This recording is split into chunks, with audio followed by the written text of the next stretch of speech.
Hello and welcome back to Roll the Bones. My name is Rob and I'm joined by my wonderful players Mike, Matt and Dom, and I will ask them the immortal question that is written in the stars, that is foreshadowed in the omens. What happened previously on Knights of the Apocalypse?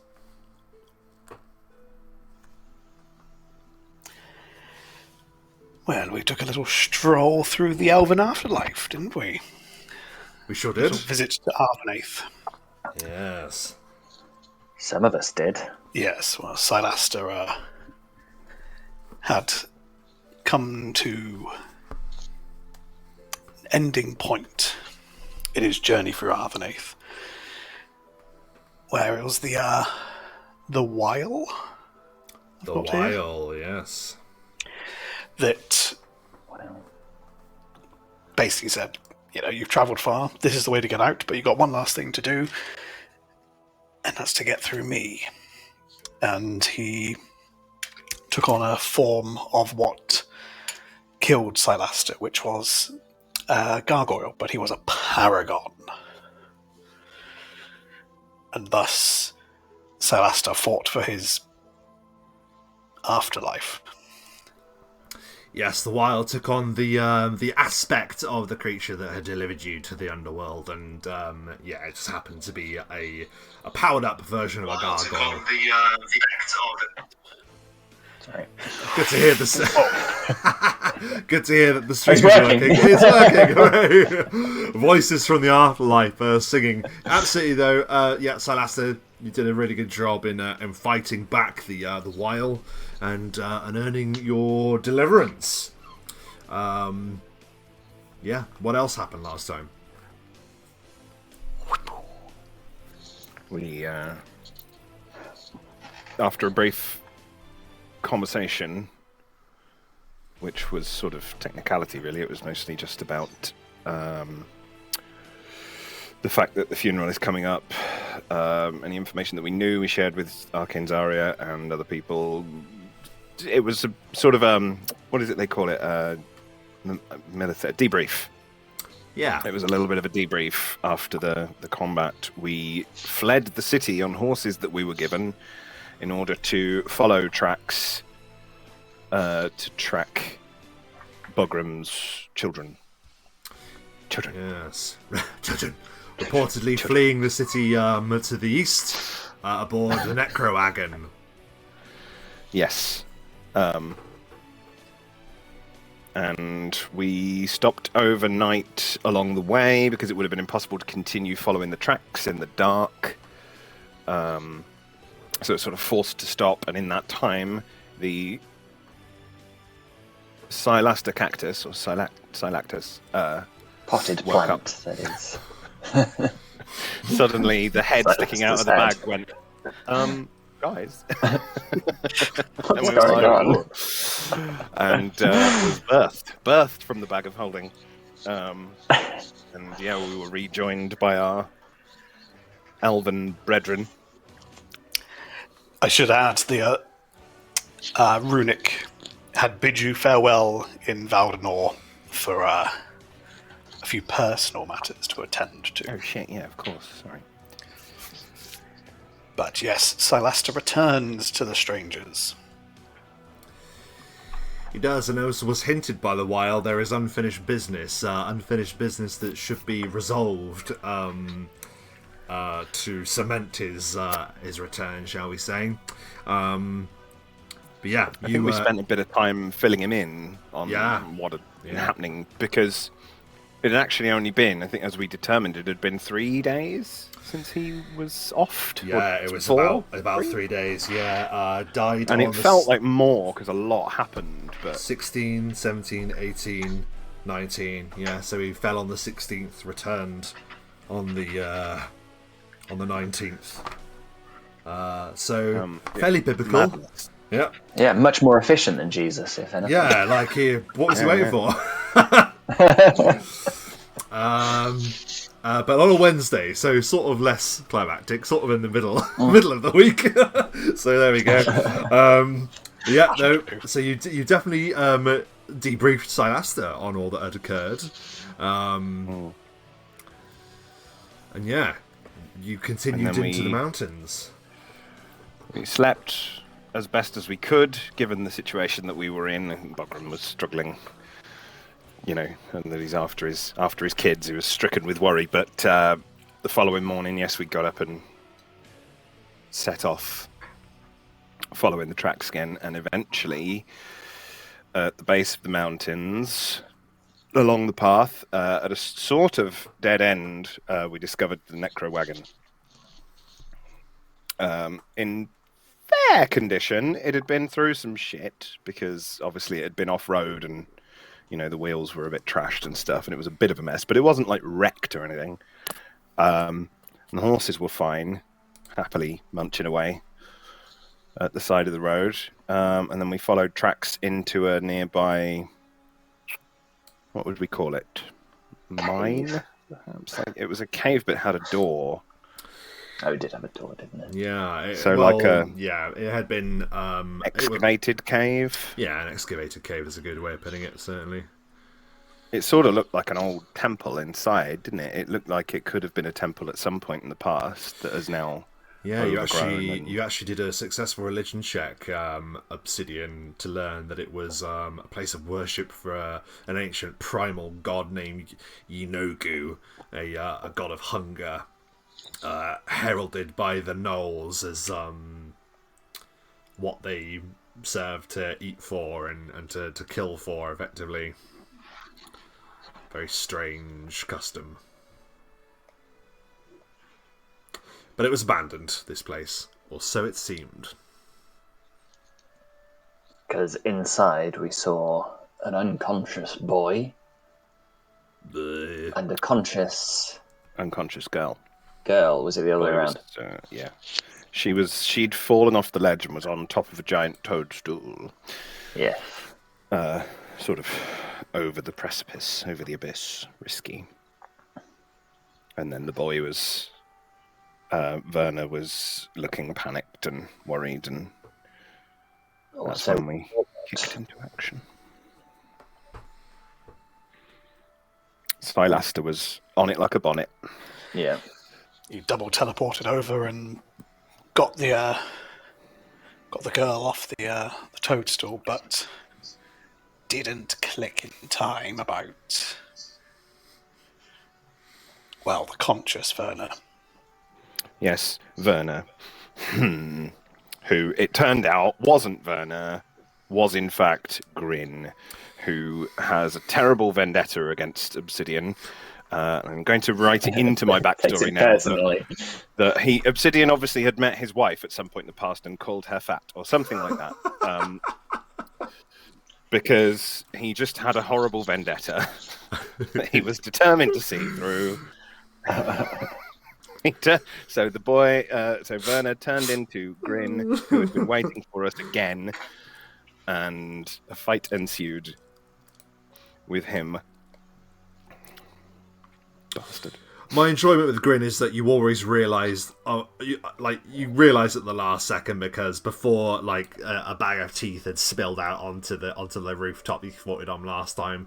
This time, your beloved daughter opened her mouth to reveal a few of her teeth were missing, and that was all the clue that you needed, but too late. And yes, a battle erupted where Grin, the ogre mage that has dogged your steps throughout this realm, came to clash with you, but things happened a little differently this time.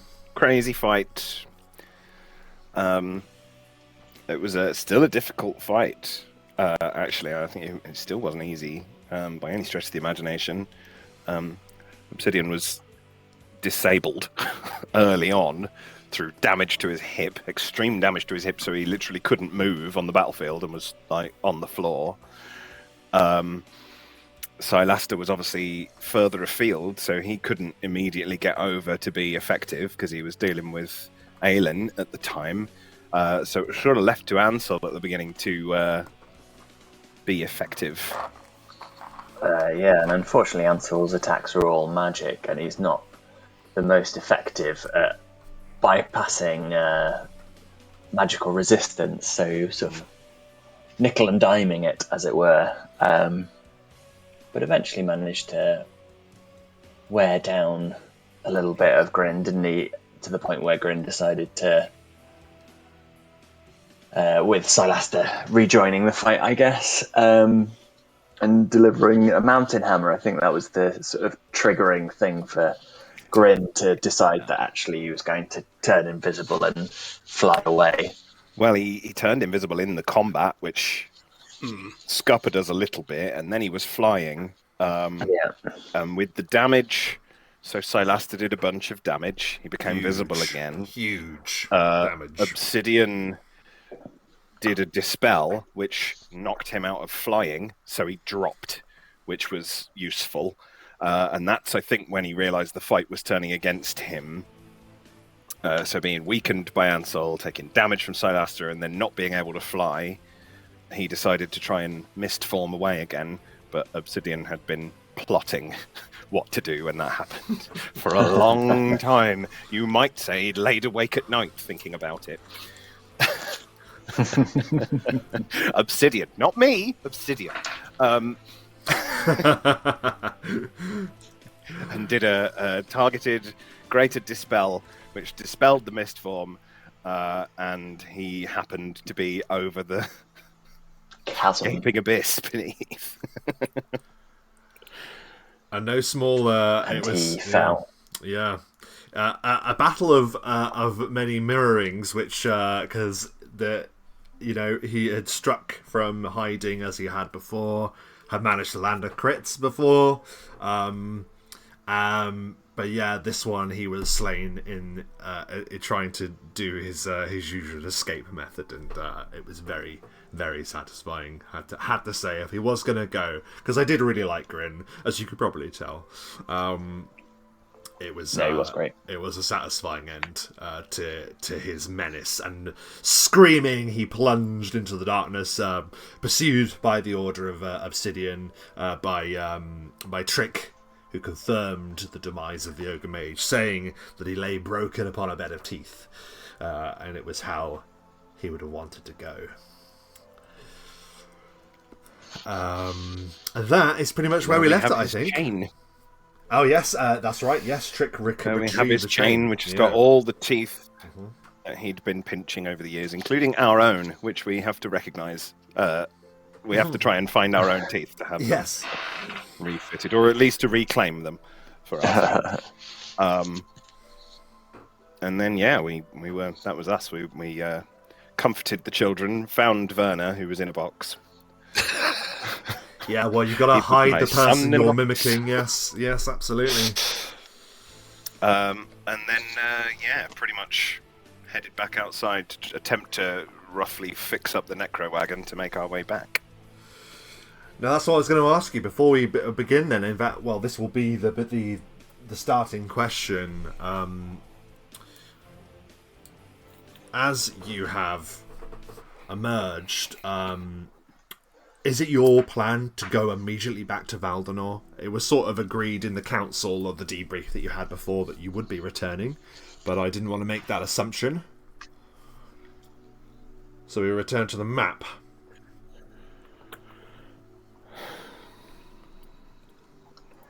I don't think there's anything urgent outside of Valdonor, and there is something urgent inside of Valdonor, right? Yes. Yeah. Yes. Yeah, absolutely. There's not a lot as such to do, but there is still stuff to do within the city. Obviously, as far as Bogram is concerned, he has stuff to deal with. But I know that Silaster. I don't think Bogram knows, but I know that Silaster has some business that he needs to attend to, which I don't know how in on that Ansel was. Not at all. Not at all, okay. No. I thought he was, some has reason. taken it quite literally, where it's he needs to vanish without a trace. He was like, well, I won't tell anyone then. I'll just do it. But yes, we do have the funeral and rewards, apparently. Yes. Which... Honours and rewards. Honours and rewards. See what that leads to. So yeah, I think we should head back to Valdonor, which we'll probably have to spend a bit of time working together just to patch up the wagon. It's you're certainly slow going, but not as slow as it was going coming here. As you are now going downhill and out of the dangerous terrain rather than riding into it. So now, with your new horses, I imagine hitched before Mr. Nobby and Black Whisper, you now have four horses driving the Necro wagon. So because of that, you'll probably go a bit further and a bit faster. However, still not a journey to be sniffed at. You recall you did travel for the best part of a day before being forced to rest. I've rolled to see if you encounter anything that day, so you don't run into anything, but the ride, while faster, is still treacherous. What I will ask on that journey, you can certainly make a medicine check, as you said that you wanted to see if you can determine whether you can recognise your own teeth. You can do that with a... May I use my mortician check? Yes, definitely. Yeah, you can use your I don't like to use that skill in place of heal a lot. No, I like feels that, a little though. bit cheaty, but, No, but it's your profession. I think it works. I really like it, so the more the merrier, definitely. So use the mortician. The rest of you, Silaster and Ansel, I'll give you an extra plus. I'll give you a +2 to see if you can recognise your teeth. They may have been damaged, they may be covered in blood, your blood. Okay. 29. Roll a 19. Okay, yeah. 29? Well. So two 29s. Laughter. 10. Ansel, you're not sure. You're looking at these and it could be, you're pretty sure it's not like one of these and you hold out what looks like a wolf's tooth or like a boar's tusk, but you're not really sure. But still, maybe I don't think Ansel's quite as concerned as the others, because his was like yours isn't. No one could tell. Fucking molar or something. So, Obsidian, you spot yours. I believe yours was that's right. Ansel, yours was a wisdom tooth. Obsidian, I believe yours was a molar. Silaster, yours was a canine, not a canine. What's the ones right at the front? Is it an incisor? Whatever that one is at the front was one of yours. And you're able to locate them, and you're able to, you have your teeth back. I mean, Silaster, we can look into getting yours refitted. I just want mine because, like, body parts are not. You don't want those in the hands of other people who may be able to use them for magical means. I want all my own. So I believe some check was made in the past where you looked at the chain, and this definitely did serve as kind of like an augmentation of Grin's power. Certainly, he was much stronger with the chain, hence his rabid pursuit of you when it had been taken. So you got your teeth back. Is there anything else you wish to do whilst you're on the journey? It seems like your children, Obsidian, are like totally wiped out and basically rest most of the way. That makes sense. They've been through a trauma. I don't have anything, I don't think. Okay. Just probably, I think Obsidian will spend the time. He'll keep looking back and checking on his children and stuff, but he'll quite happily just drive the Necro wagon for the majority of the journey. I think he's feeling sort of a bit introspective after that and has a lot on his mind. So we'll just focus on what we're doing, where we're going. Ansel, would you be wanting to do anything on the journey, or are you just keeping your head down? I think just keeping his head down. I don't think there's anything urgent. Okay. For Ansel. Silaster? That same 1,000-yard stare, but he's interspersed with plotting. Yeah. Well, as we've discussed before, when you're on the Necro wagon, you are able to rest while on the move when you use your usual watch patterns. So you will recover your level and HP for a successful rest. You also recover your spells and the like. Yummy. Let's see if you encounter anything on that time whilst you're resting. You are drawing close to the city.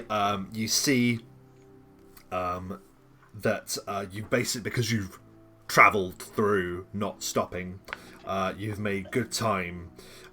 So you're actually just coming to the early hours of the 21st day. It is rather late, or rather earlier in the morning.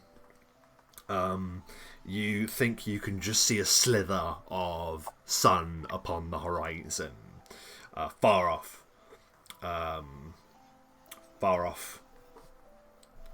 Rises in the east. Hey man, it's our world. It can rise in the north if we want. That's true. It just appears. Someone turns on the light. It just changes. Yeah, it changes. It changes. Yeah. It rises up on the horizon. And you find that you're sweeping round towards maybe you've taken a different route, but you find yourself coming back to the gates where you had first entered Baldanor. And that is where I would like you... you don't need to make a spot check. I was going to ask you to make a spot check, but you see on the horizon a cluster of mounted figures galloping hard towards Baldanor. They appear to be sweeping alongside you for a moment on your left flank, and that rising sun appears to catch glints of many different colours. When you say a cluster, sort of upon looking, how many does it appear? Are we talking like a small group of 10? 11, like 11 riders sweep past you on the not too distant horizon, and not too distant enough for you, like I say, to see that they appear to gleam with different colours. And as you draw close to the gate of Baldanor, as the necrowagon sort of trundles up, you see a regal figure leading them. Do they look like the dragon? I've forgotten the actual name for them. Yeah, as you have... Wyrmidom? The Wyrmidom, that's right. Now, Obsidian, you would already know the legend of what the Wyrmidom are. Silastra and Ansel, you can give me a history check, or like a local knowledge check, perhaps, if you have that, to learn a bit more about that. Yeah, you might have heard. You've already heard the name a few times. 12. 19. Silastra, you have other things on your mind. You're still sort of looking into the middle distance. But Ansel, you've heard rumblings of the same story that Obsidian has known since he was young, and that is that when a leader of Orenthale goes to war, they are accompanied by the Wyrmidom, a honour guard made up of knights that wear dragon-like armour. And there's only 10 Wyrmidom ever at a time, because each of them wears the different colour of dragon that exists in this realm. So there is the fiery red armour of the red dragon knight, the electric blue, the shimmering silver, the regal gold. They all just charge past, and at their head you see this regal figure who has been on his way for a long period of time. This could only be Prince Vrandan, who now has finally arrived to come to the funeral of his father, his late father. And it's only that because of this timing, this strange timing, that you would have actually seen this. You got back just in the nick of time. So you see them just ride past, and you can see that the gates are already sort of being lifted, like the vast portcullis of the city is being raised, and torches are being set ablaze. His coming has been looked for, and great horns go up welcoming the heir home.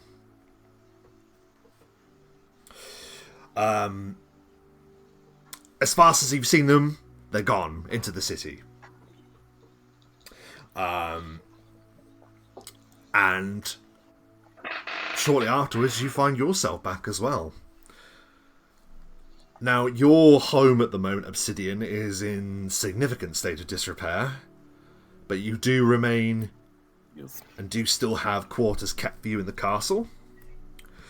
But at this early morning, very early morning, we're talking like 5-6 o'clock in the morning at this stage, because of the fact that you rode through, what do you do? Well, I think that Naya was staying at the castle, wasn't she? She was being looked after. So I think it's, for Obsidian at least, it's about getting the children back to their mother and putting her mind at ease, making sure the family are sort of having a bit of a family reunion, making sure that they're all secure, which obviously is a very personal thing. So I appreciate that might not be what the other guys want to do. But that's Obsidian. He's very much just racing back to the castle. We might allow the family to have a moment to themselves. What do you say, Silaster? Silaster about to pull out the popcorn again. Not again. Sit and watch the reunion. It's weird, Silaster. Sort of imagine as well, you know, in the office where the big guy is like sat in the corner of the break room while somebody's talking, he just eats that massive Scotch egg. Yeah.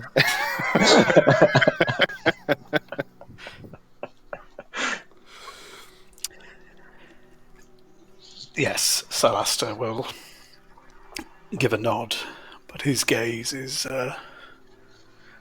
drawn towards a tower near the castle. Ansel's like, what are you looking at there? And like, he's trying to, you know, when you sort of have to try and get in line with somebody's vision to try and see what they're seeing. He's trying to work out what you're looking at.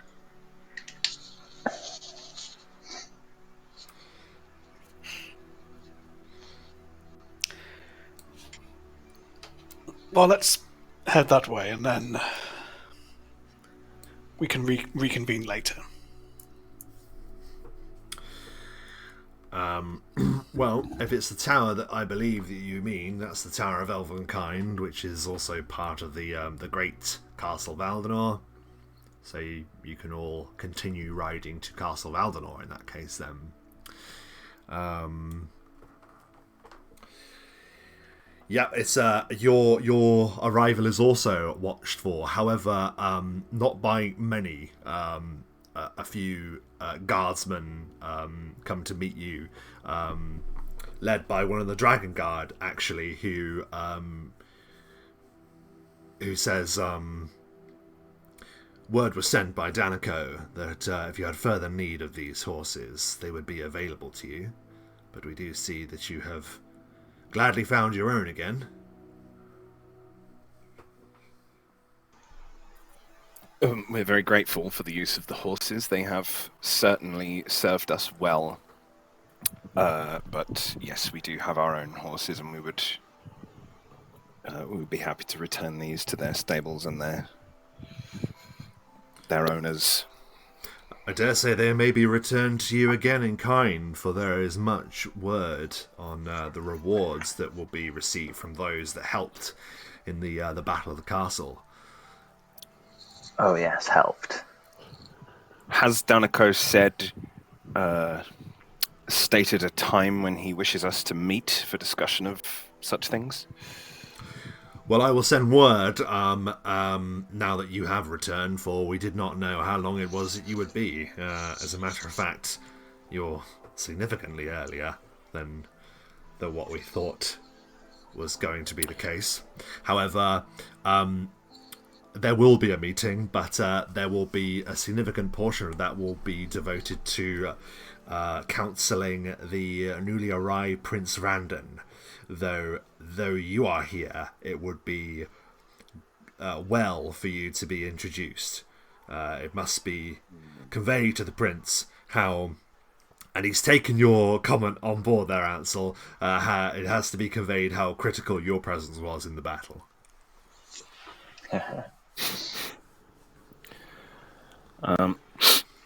If you could, yes, send word that we have returned, and then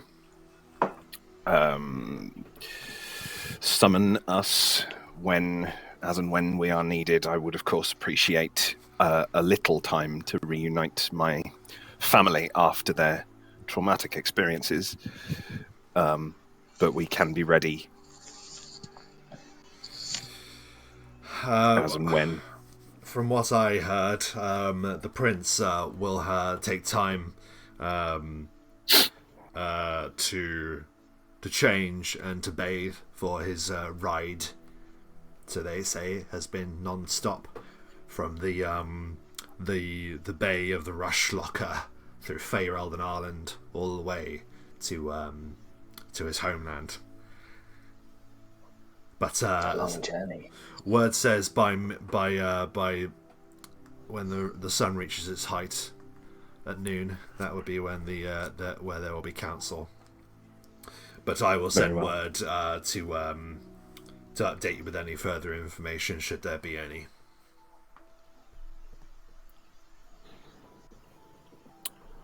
Thank you. And if you should look for me, you should ask for Beric. Though there are a number of my order that look kindly upon you. So you're going to say Beric is a common name. There are 3 Berics in the Dragon Guard. Are there? I am Ginger Beric. I don't know. I was going to say, is that a name I've used before? No. It's just the phrasing made me think that's where the sentence was going. Oh, I see. Yes. No. A bit crazy thing to say. I am Beric. I am Beric, but there are also other Berics in the Dragon Guard as well. You should look for them. He just to put the name to the face, really. He's obviously trying to be courteous and make sure that that information is conveyed to you. And then he bids you to go to your quarters as before. You have leave of the castle, so you can really do as you wish at this point. Obsidian's going to go to the family quarters with then. Silaster and Ansel, what's the plan?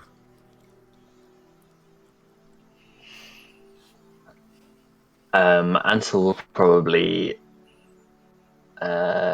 Mike's completely frozen for me. Is he talking? No, I'm here. Oh, no, he's not. No, he's still here. No, I think I missed something earlier because my internet went weird. I think Ansel will lurk around Silaster, just sort of like occasionally throwing a question at him about like the afterlife and what dying's like, and like a little bit. Not to get too deep. Yeah, I imagine it doesn't get answers particularly, knowing Silaster. In but 3 words or less, what's dying like? yeah. How would you describe the temperature? Cold but not. 3 words, perfect. I mean, Silaster's kind of tolerating it, but he is going to head towards the Tower of Elvenkind. And scout, have a look. See if you can get in just briefly. You know, that kind of just have a bit of a nosy. So the Tower of Elvenkind is on the eastern side of the castle. And you had done some preliminary investigation as to as to where it was. It actually stands upon, like I say, the eastern side of the castle fortifications, and there is a curtain wall that extends out, sort of like a bridge, to its solitary position, and there it stands. This once pearlescent white, now sort of like faded to grey kind of looking tower stands almost lonely. A grove of strange looking trees surrounds it as you approach. Now, Silaster, you're already on there, and I will move you there. And so you're just if Ansel's coming with you, that's fine, but I need to know, obviously, to bring him over as well, or if you would have an issue with that, given your statement earlier about how you were saying you're trying to keep it secret. I mean, I think Silaster will say as much as there is work I have outstanding here. Oh, yes. I cannot say as much, but if you are here, then I can trust like last time. I can be very discreet. We'll see what happens. Well, in that case, then, if Ansel's coming with, then I will quickly make sure that Ansel is available there as well.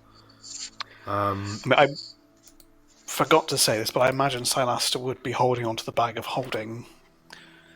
Would have at least earlier said to Obsidian that he would take the bag of holding, just in terms of having access to a few things. Obsidian's very, absolutely fine. He'll give you anything you need that is currently in his possession. Party loot and stuff. Take it. He spent a lot of time in there. You wouldn't want him to feel homesick. Absolutely. I know that it's important to you. But yeah, absolutely. Obsidian is just going to go and spend time with the family and chat things through with them and talk about, what's happened and all of that stuff, and that'll take a while. So take everything you need. As that's the case, then we will move first, and we will return to Obsidian to learn what is explored there. But yeah, for the time being, then we will move our vision to that Tower of Elvenkind. As I mentioned, you are given leave of the castle, so Silaster and Ansel, is not long before you find yourselves on this sort of lonely curtain wall bridge leading to the Tower of Elvenkind. Built in the days where men and elf were close friends. I say, would you mind putting me just somewhere on there? Because I can't see anything. Oh yeah, of course. Yeah. Get back. Yeah, of course. I shall stay out of your way, I promise. There you go. Thank you very much. Just plonk myself over here in the corner. It's pretty serene here. A great fountain stands before you, and rushing water sort of like plays in these expertly carved rushways, gushing beneath two bridges before careening over the edge of the walls. Silaster, you can't help but notice that statues that line the grove that surround the tower have a very similar kind of ilk to those that you saw in the realm of Elvendead, the realm of Arvenaeth. And you can't help also but notice that the number of castle guards stand guarding two entrances, both direct on either side of that tower there. Oh yeah.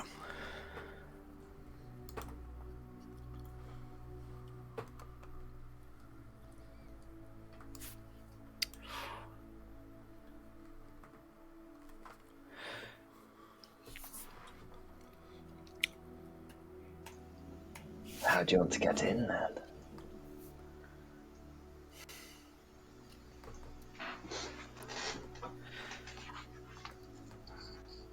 Well,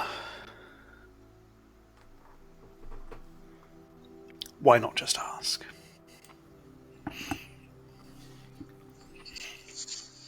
My kin live here. Let's see what happens. And if not, well, makes it more fun.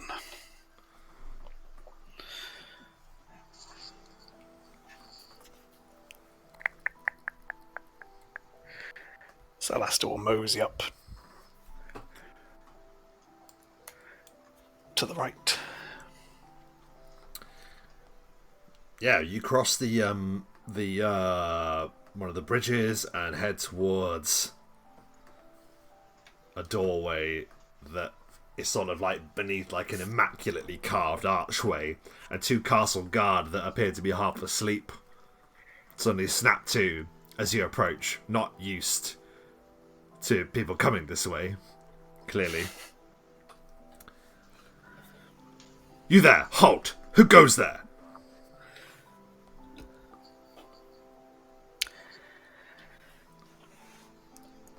I am with the strangers. We've been given leave since the recent battle to look around, and well, I wanted to spend some time with my kin. The strangers, you say? He's an elf. What does that mean? Oh, come on, says the other one. It's that bardic group, isn't it? That troop of players that wander about.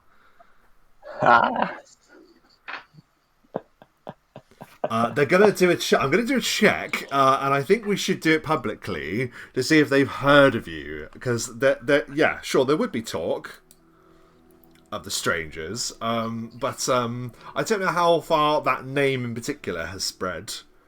We're not legendary yet.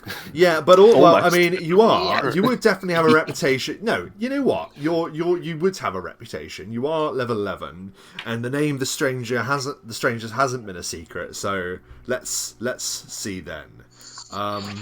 Because it's local, I'm going to give them a 10.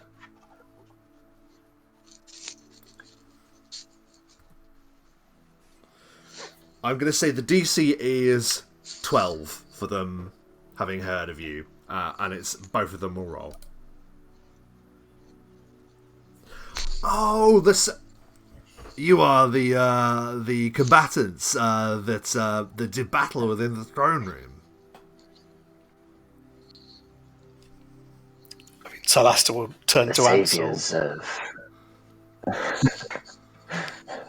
Technically, Yes, you remember it, Silaster. You were striking from the shadows. That I was. It is not a story that we are fond of, says the other slightly older guard, like sort of like leaning kind of like on his halberd. For it was we, the castle guard, that were victim to the sorceries of the other first voice. And like he spits. And you remember, yeah, a number of castle guard were like effectively turned into vampire spawn puppets for the Sanguine sisters. But their bile is clearly directed just to Apophis. They don't have the differentiation. What is it that you would want within here? Very well, you are of elven kind, but we have strict orders to guard this, to keep it secure for the arrival of Ectis, the Lord of Serador.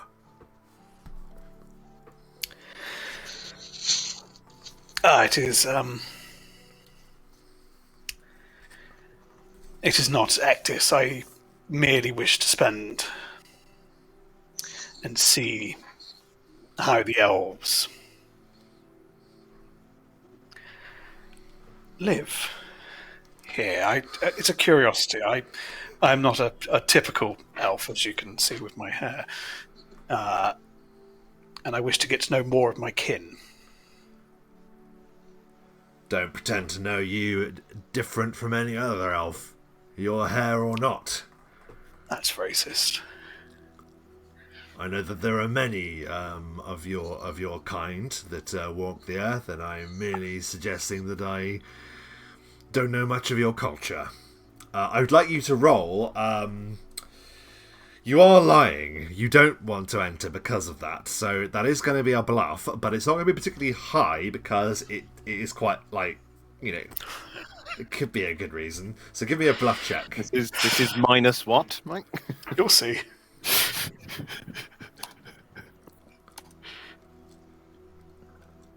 Okay, 11. That's reasonable for St. Aster.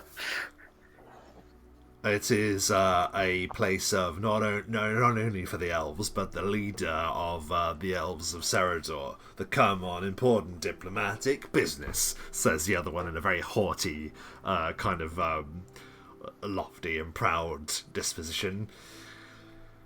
No, I'm afraid we can't open these doors to you, not even to see how your culture dwells. Apologies. It is a bit early for such a thing. He looks at, like, the barely, like, risen sun. You know we don't sleep. Ah, yes, I've heard that of the elven kind.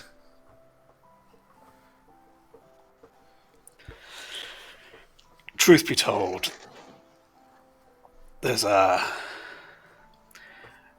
sweetheart of mine is in there, and I'd quite like to see her. You wouldn't... You wouldn't deny. You wouldn't deny me the chance, would you? It's not we that would deny you the chance. Right, There's no one bloody in there yet.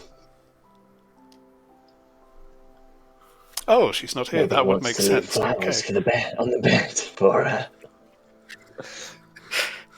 This is the accommodation of the guests that will be arriving. They say this very day, but they have not yet arrived. There is no sweetheart in there, and I bid you watch what you continue to ask us, lest there be trouble. Elf. Not a problem.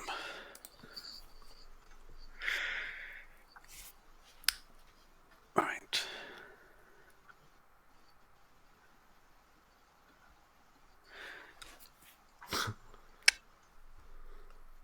How high is this wall here? That is up the tower. So, like, that is a significant height. Can I see any windows? No, not this side. Maybe... No, tell a lie. You would see a window really, really high up. A lofty perch, about 60 feet in the air, where there would be light that would pour in from a window. Imagine at the top of somewhere with a really high ceiling. So 60 feet up, there's a window.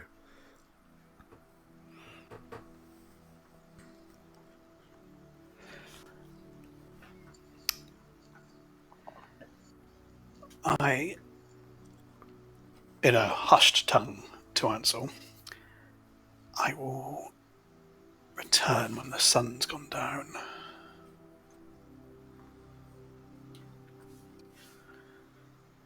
I have a plan. Oh.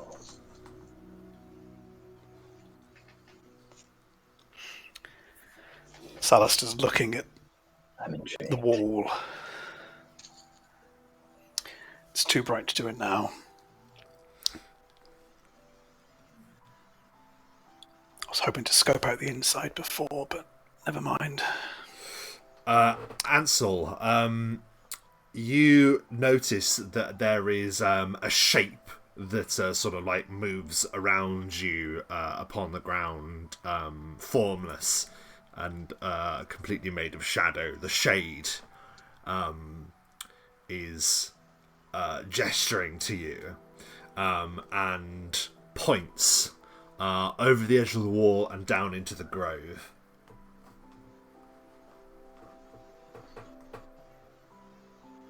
Which side would that be? So the one that you're nearest, off to the right-hand side, but pointing as if down and beyond, as if past where the the guards are and pass wherever the river rushes. I'll take a quick peek over the edge. See what I can... Yeah, in doing so, you're looking down there, and that's about an 80-foot drop down to the grove below. But you look and see that the tower sort of like rounds out as you look further ahead. But there's certainly another side to this tower, obviously. So you could inspect around there if needs be. I'll relay this to Silaster, saying, why are you standing in the water? I like to get my feet wet. Oh, interesting.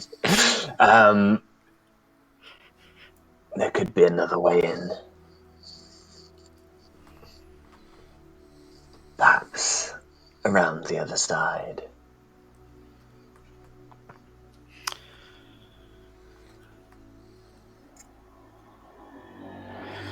Well, we have time for a quick look. Looking costs nothing. Over the edge. That way. Silaster will throw on his cloak of deception and then run and throw himself over the edge. Yeah, you travel down the waterfall as you plunge over the edge. And as I'm nearing the bottom, I will shadow step kind of horizontally out. Yeah, and instead of the very long, dark shadows of the very early morning, you're easily able to shift into shadow form and step out on the ground, the soft beneath your feet. Vapor in the air from the cascade behind you, looking up at these towering elven figures, the ancient Sildarine looking upon you with cold stone eyes.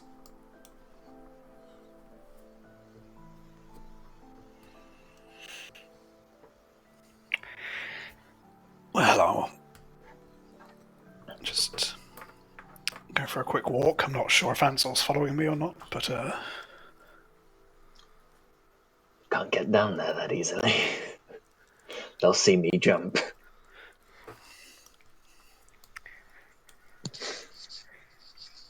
Yeah, you make your way around then, Silaster, and you can see, having done this, that there is a balcony upon the same level as where you had leapt from. There are a number of windows there, but the doorway itself is there is a door there.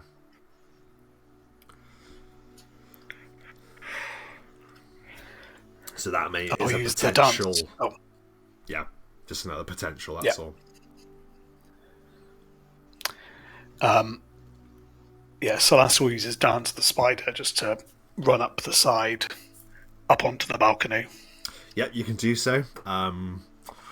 Easily rushing up, you see that there is no guard but on this balcony either.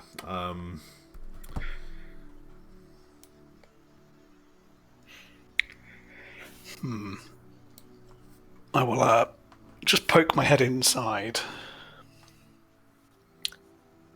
Yeah. Nice and quiet like. I think you should be able to open that door. Whoa. Okay. So you see a really beautiful, regal, yet natural atrium-like area. I say atrium. It makes up the entire portion of the tower here. I guess the reason I say atrium is because there is a body of water in the middle from which grows a beautiful blossoming tree. There is a place of learning there where there are old books, and meditation mats, old statues of elven kind decorate the walls, flowing tapestries of elven culture as well. This is a place that has been made to be home for. You can give me any knowledge that you might have about the elves, like a roll. I don't know if you have anything like that, or you can just give me your level. If you don't, I think that'd be fair, as you are one. As I have no. The only knowledge I have is local. Yeah, And give us just a roll of your level then. So D20 plus 11. 18. Yeah, you know that this would be the accommodation of lordly elves, likely of the high elf disposition, shall we say. You immediately see clues that show you that this would have been built for a visiting elven lord from the land of Serador, specifically. This is that is the realm of the elves. It used to be that they had kingdoms all over Main Realm until their population and culture was driven back and back over time, over many wars and conflicts and the like. But yeah, to you, this screams Serador, and a place of comfort for the elves that do reside there. So this is where they come for diplomatic accommodation.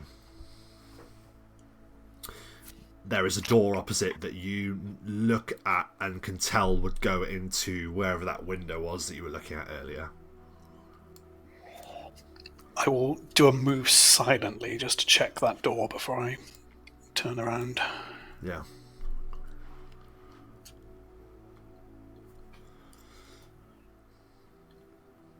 Oh! The question is, was Silaster ever there? As he rolls a 39 on the move silently. Like a ghost, as if returned from the realm of the dead, you steal across the room without a whisper and arrive at the door.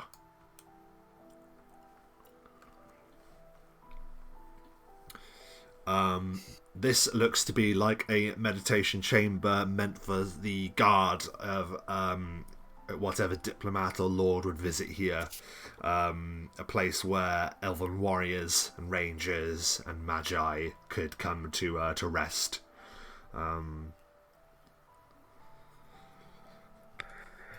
Close the door. You close the door. So that's effectively it. You are able to scope out to the Tower of Elvenkind. This is effectively where they would come to live when visiting the city. You can tell the grove as well has some kind of influence from elves that have visited in the past. Trees that would only grow in certain conditions and the like.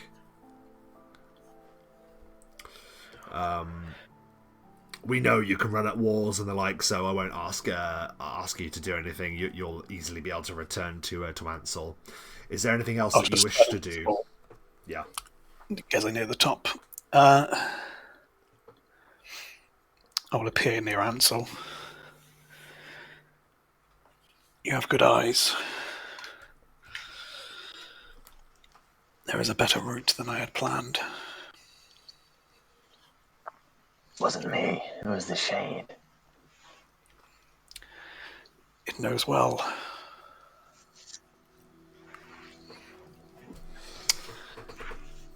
Then I'll return in the evening. We're used to getting in places people don't want us. Well, your insight is invaluable.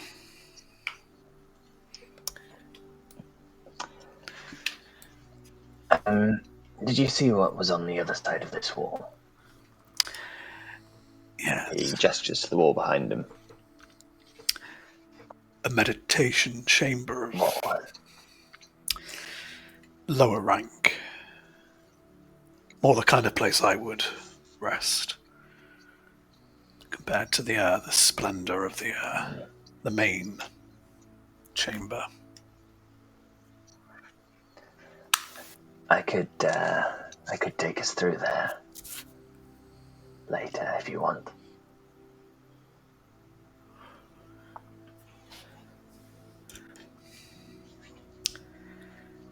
It's hard to say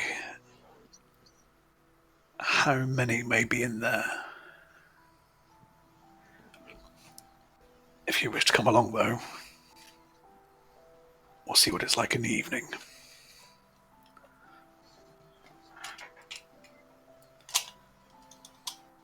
Very well. There may be more guards by then.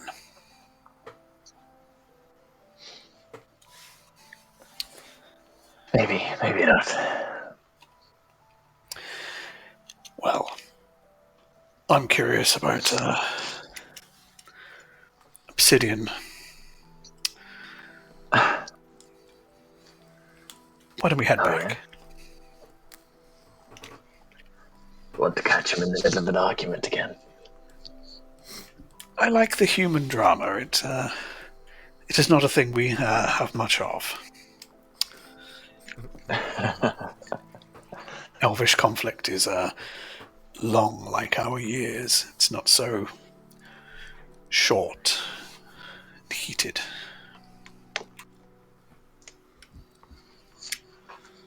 Very well.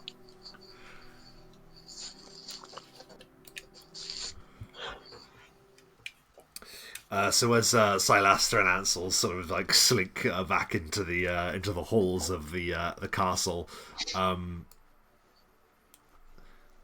Obsidian, you're walking with your children through the lofty halls of this castle, and on more than one occasion, either Verna or Aelin like stop to like stare at some ancient artifact on the wall or some impressive sweeping view from a window that looks down upon the battlements or into some courtyard or other.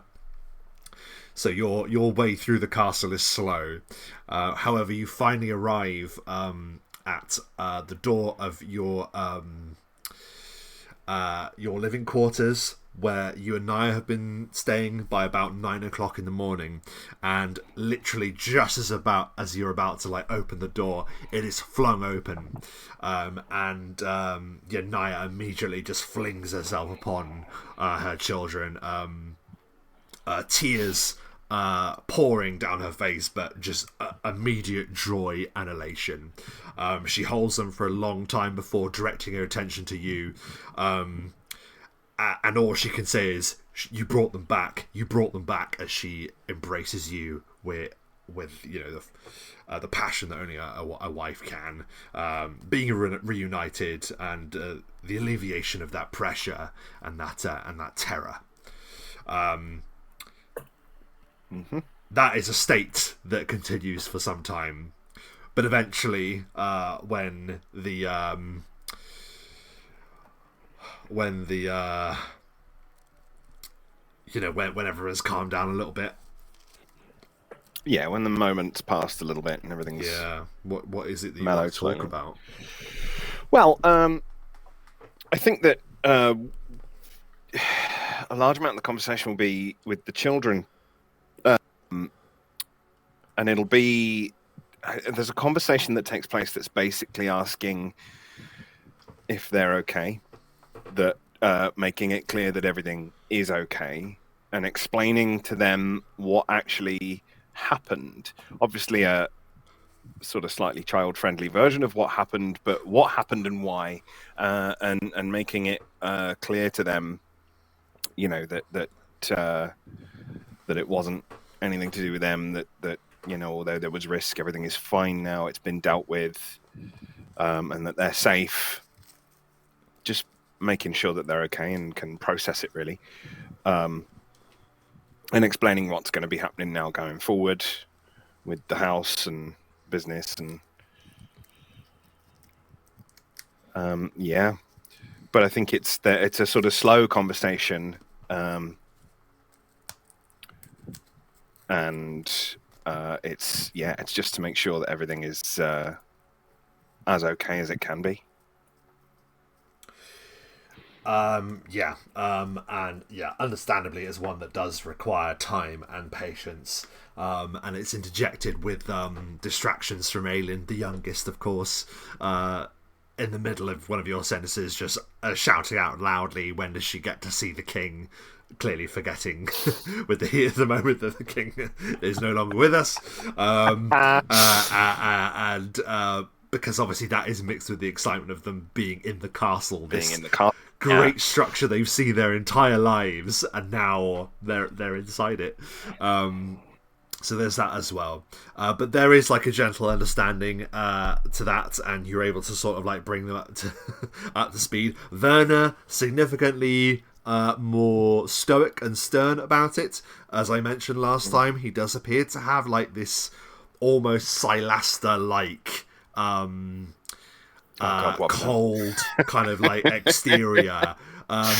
He's not unhappy. He hasn't got like resentment for you when you first arrived in the city, but there is sort of like a detachment, almost like he's been through something where he had to take responsibility and look after his sister. There are words that I would share with you, Bogram, but probably for another time. Definitely but after your business with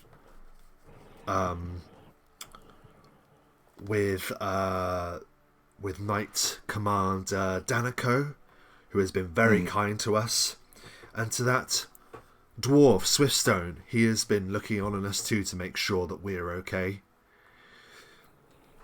But I believe that you have business with them. They wish to discuss speaking to the first voice, that terrible man, and like there's a bitterness to her as your topic comes back to him. I believe the first voice was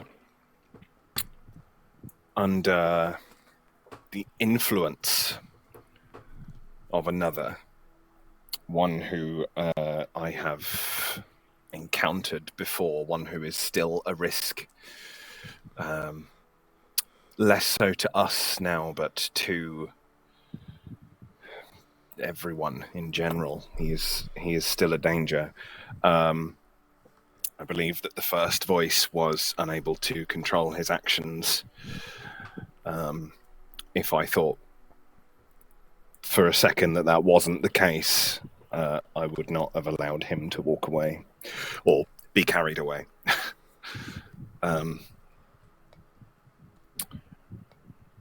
But I think that our situation could end up being fortunate for us. Although we've been through some hard times now, I do think that in fighting for good and against the forces that we have been up against, we may have improved our living situation here in the city somewhat. Hopefully our lives will be the better for it now. Some good can come from this. Swiftstone was very kind and said that that surely after everything that you've done there would be a substantial reward. And while I am proud of you for everything that you've done in protecting us, I just want things to be back to the way they were. And if our home can be restored, then I will be happy. That is what I want too. I want our home back and our business back, and I hope that everything will be as it was, but perhaps a slightly more prosperous version, an easier version of what we had before would be good for you and for the children and for our future. She smiles and says, "You must bathe. You must be at your best when you stand before the powers that be here." And I think that's definitely true. I think it's going to be in front of the new king, and it's not necessarily a thing that I'm particularly used to dealing with royalty or dealing with the living at all. Quite nervous about it, but we'll see. We shall do, and I shall not be alone. So, yes. Well, that being said, then you are able to have a hasty meal and bathe, perhaps sort your clothes out, make sure that your fine new cloak is looking as best as it can. Obsidian, you're standing before the great doors of the hall. When last you passed this way, you had your heart in the mouth, for you knew you were going to be confronting Apophis. Now you stand before them and are reunited with Silaster and Ansel. You have all been summoned here, and you know any moment now you will be given word to stand before the powers that be, including now the returned prince. Is there anything you wish to discuss before you're put into that particular situation?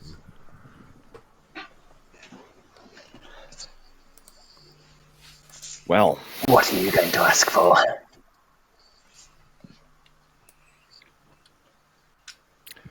Money. I mean, I'm just going to ask for my business and my home to be rebuilt, and for my family to be under some form of protection.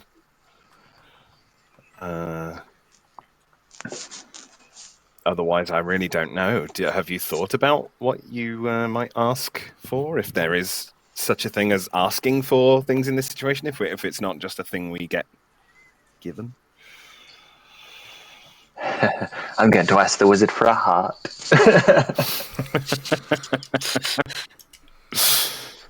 I don't know. I was just curious what you were going to say. Silaster, do you have any thoughts? You can't go wrong with gold. I mean, this is true. For an elf, you're very dwarf-like. Obsession with gold. Slightly awkward. We both come from the mountains. I think it's an affinity to the peaks and to the snow. It's nice to think it's more to do with the rock than with the what's the word? Ancestors. True. But in this day and age, gold can do a lot to help others. And oneself.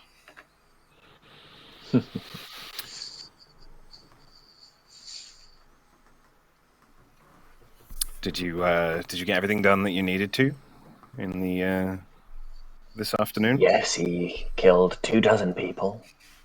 Killed 24 people. It was insightful. Good. Good, I'm glad. Try not to kill the new king. That's all I'm. Are you paying me? Try to avoid the temptation. How much? No more bets. Just to go in there. I mean, it would build my reputation massively. Don't think there could be a bigger move.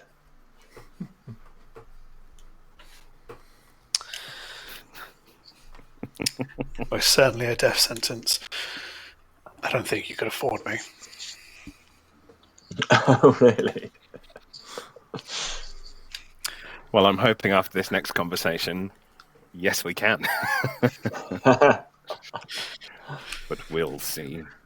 It is then that the doors are flung wide, and you are announced. A herald calls out, and now, before you, Prince of the land, we introduce Bogram Graves of Graves & Co. And like they, you can tell that the herald like pauses because he's reading off a parchment.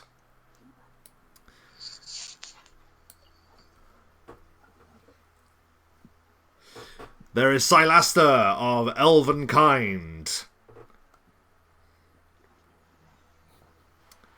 and Ansel.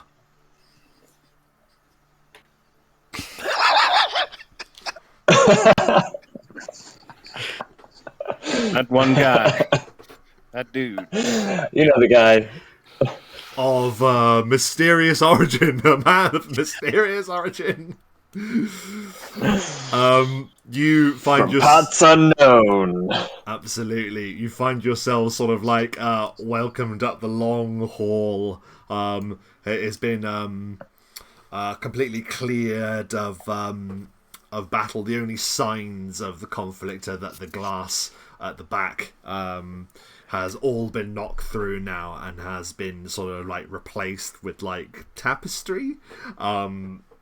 You imagine those windows will take a significant amount of repairing, but at this early stage that has not yet been done. Standing before you is the sight that you saw enter the city. You see the Wyrmidom, the fighting Wyrmidom, the honor guard of Valdenor. Each of them standing there in resplendent, colourful, draconic armour. And there is that regal figure as well, standing there. I'm going to move you forward just a little bit so I can get you all in frame. There we are. That regal figure. And he calls this figure. He does sort of have the bearing. Obsidian, you probably recognise this the most, given that you have been, shall we say, up close and personal with the fallen king. He does kind of have a similar kind of look, as if that man was much younger. Very, very dark features, though. Very, very kind of like angular, but handsome as well, and very striking. Deep black eyes just are fixed upon you, but he has like a broad smile. He says, I've heard many great things, many stories told of a company known as the Strangers that have done me and my late father, and indeed the kingdom of Orenthale, many a great service. Come forward. While he is welcoming the Wyrmidom before him, look, anything but welcoming. These towering, menacing knights in dragon armour, standing still as statues.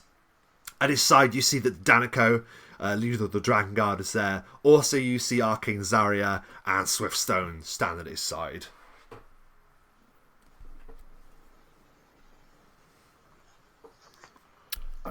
Obviously drop to one knee in reverence for the new king. Yeah, and so we'll follow Obsidian's lead on that.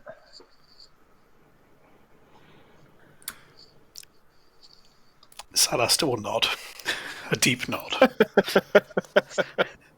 A deep nod. A deep, so deep. Yeah, that in itself is not unnoticed by those that are in in this hall. The king smiles at Obsidian and Ansel's show of recognition of the prince.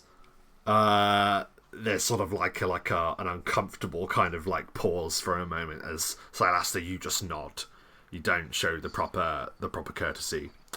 However, it does not. It is not mentioned by Vrandan, who takes a step forward and says, "I have ridden many days and many nights to be here. It has been a task that, if it has been one of the great tasks of my life, to ride from the front lines of war to return home. Alas, much sooner than I had wanted to. Though my father was called Old King Dectus, this time does come for us all. There is to be a service on the 23rd day. So not tomorrow, but the day after, just to let you guys know. Mm-hmm. And it would be, I would find it an honour for you each to attend. I understand it, Bogram Graves, that it is you that have done my father the singular honour of being prepared for the other side. It was an honour for me to perform this duty. What would be the proper thing to address the prince as? I'm actually not sure. My prince, usually, or your, I guess, or Lord. Highness. I don't know really. Lord. Highness, yeah, Highness works. Yeah. Highness, yeah. I followed the ways of the land and did the best job that I possibly could. The honour was definitely mine. I'm told that you've lived in this city all your life. I have, since I was a child. Then I know of no better artisan and practitioner to have done this deed. You have my eternal gratitude. Though, as I understand your position here, I am somewhat left at a disadvantage when it comes to your associates. And he gestures at you. Do me the courtesy, for I know little of you, Ansel, I hear it is known. You are a man of mystery, it seems, within the walls of my castle. And he says that with a little bit of like a pause there, not quite used to saying it.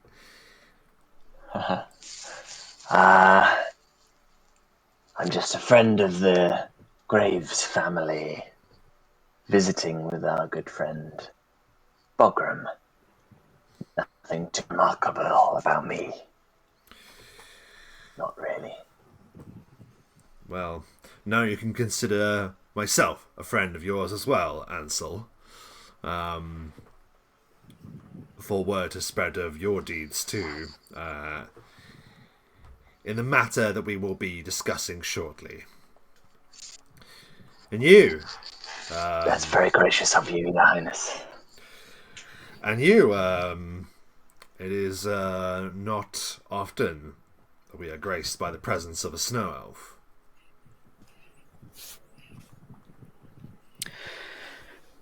Indeed, my travels brought me to Orenthale and, well, not too long into the company of these two, and since then,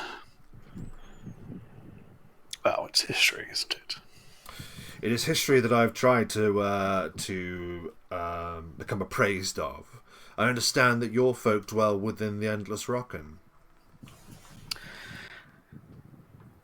My kin, yes. We would not be too far from where you have just come from, in that regards. Indeed, and that is something that I would speak keenly to you about, for it is by the strength of your people that those passes are kept safe against any that would attack from the east. But that is a discussion for another time. You are brought before me not simply to receive honours, but for the courtesy of being here when I speak with a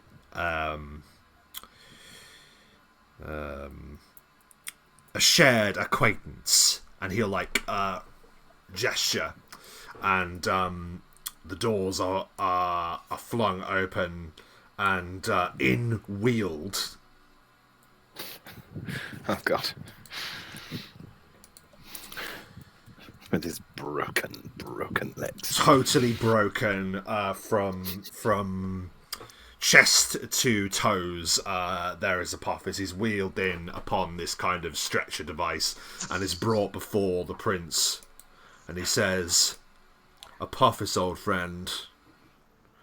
When I left, you were giving sage advice to my royal highness, to his highness, my father. And upon returning, I am hearing many different stories about sedition and usurping, and wishing to take command here. I have heard that you have sat upon this throne and commanded the Dragon Guard and Castle Guard both to action and inaction, allowing heretics, allowing fanatics to take hold here and terrorize the people of this city. What say you in your defense? A long croak comes from Apophis.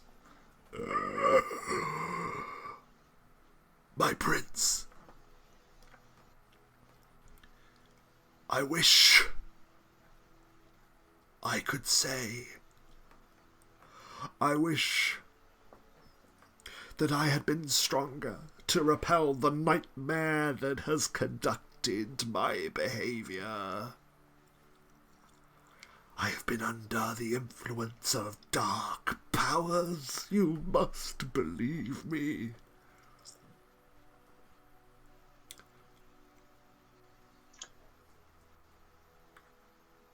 If we may, Your Majesty, can corroborate his claim.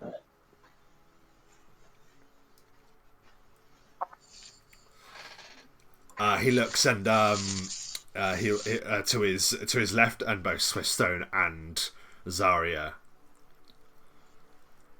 kind of like give a nod. It is counsel that I have received from others. Apophis. And while I understand that some terrible force had gripped your heart, there will still be a trial. But the result of that trial will be affected upon how cooperative you are. I've heard of many strange tales in my travels, for as you know, I have travelled far since leaving these walls as a boy. We have to be sure. We have to be sure that my old friend and mentor is with us. He'll look to you and say, you have been critical in coming to the terms and dealing with this conspiracy that has rocked this kingdom to its core. I would ask you to conduct your questions to the former First Voice.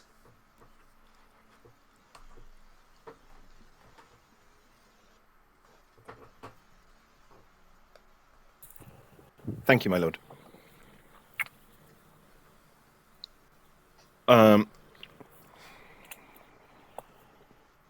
Apophis.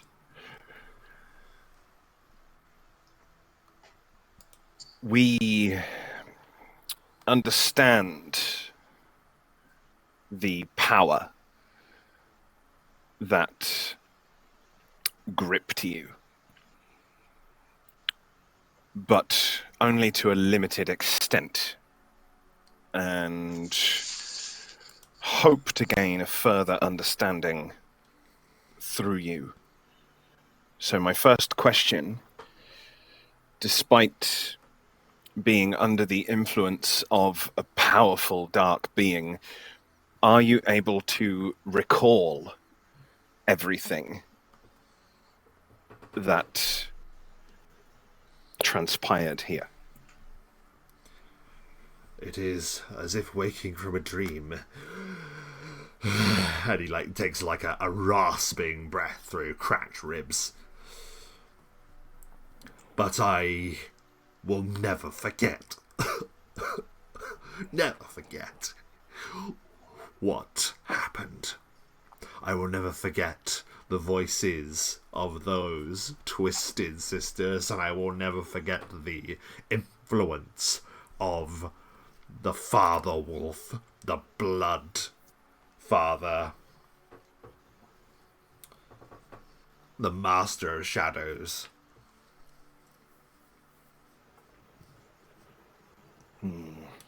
It was his will to conduct a terrible experiment with a necromantic power. And it was simply my job to hobble the protective forces of this city, to be the supreme command so none may go against my order in the wake of the tragedy of the king passing. And then he sort of pauses. The king passed, and it was due to my direct influence. And you see Vrandan's face like darken with just dreadful fury. It was I, upon the command of the Lord Redhaven, I poisoned the essence of Marley provided to him by Arcane Zarya, a solution that would send him to a sweet sleep instead sent him to his cold grave. With the help, of course, the final push from the Fugue Prism. For while this twisted herb, this poison may reduce someone to death's door, it will never truly push one over. That was the work of the prism. And indeed the work it did upon dozens and dozens. Hundreds, says Danico, interrupting. Hundreds of people in the city fell prey to this power. Yes. And it is my firm belief, and if I may speak for my associates here, I believe it is our firm belief that Apophis here is as much a victim as any one of them.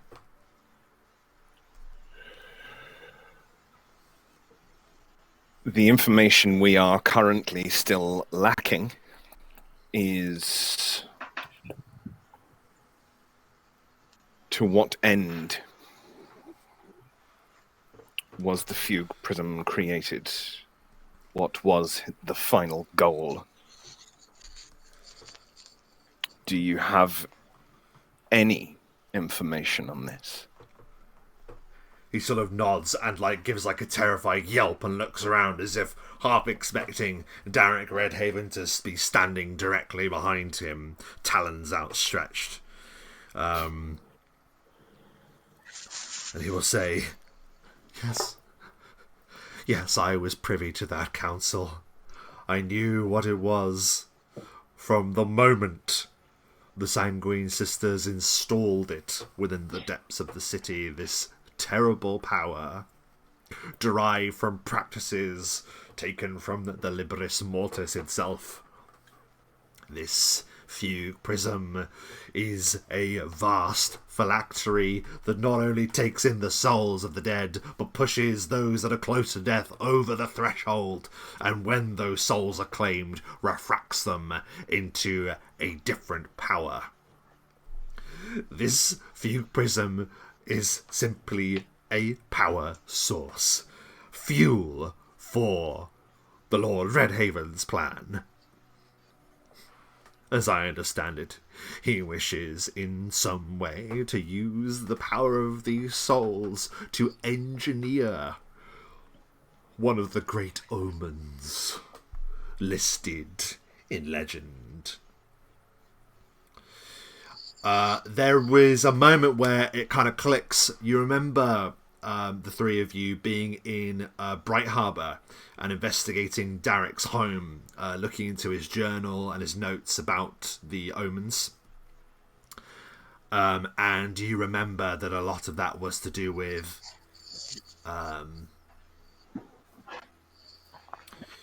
theory on whether or not does an omen have to happen naturally, or if you just make something like it happen, would that be enough? Does that count when it comes to omens that foretell apocalypse? All of these thoughts rush into your mind as Apophis gives you that information. Mm.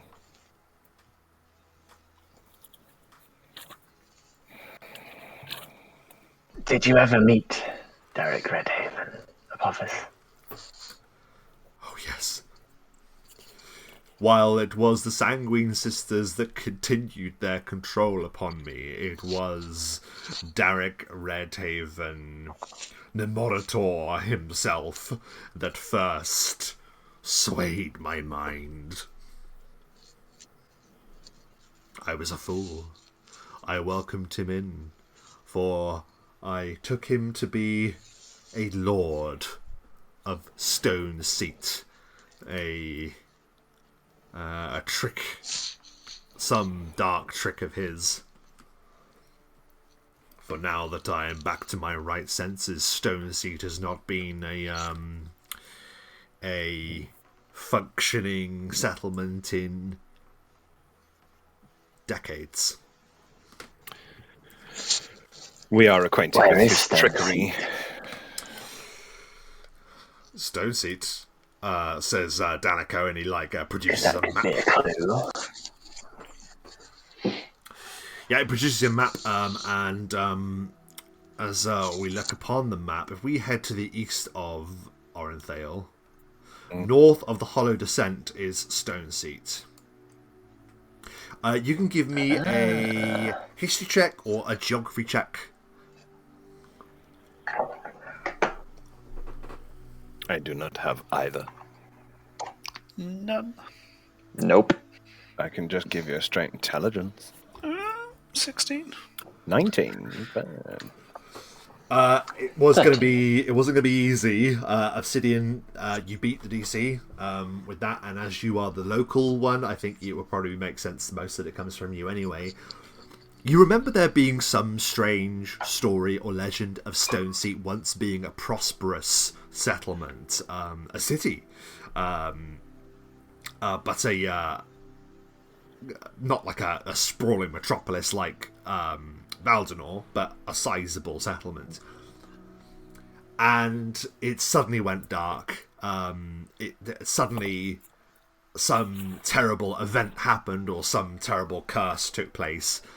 You're vague on the details, but they say that Stone Seat, once one of the most prosperous settlements in the region, perhaps across all of Main Realm, suddenly erupted into sudden, unquenchable fire. Many, many years ago.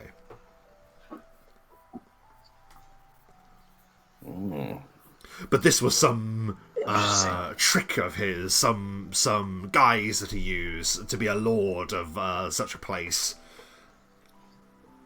It was his hypnotic power. It may have been sometime in the past.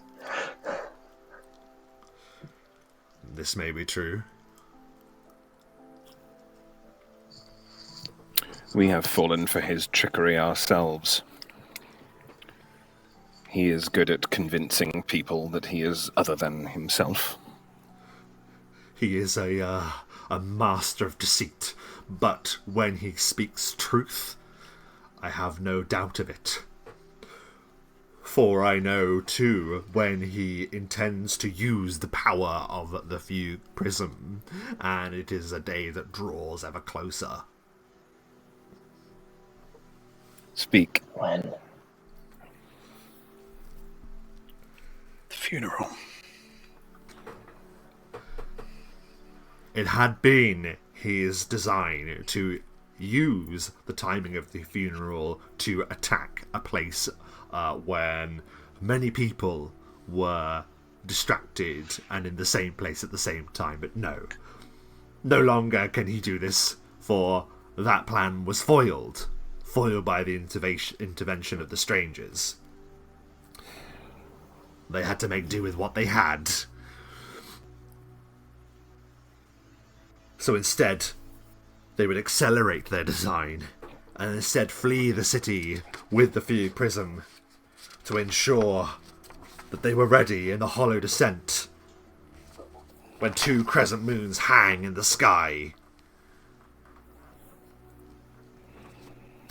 at the end of this month of reaping.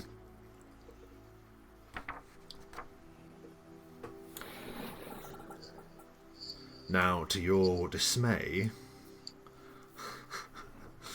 looking at the map,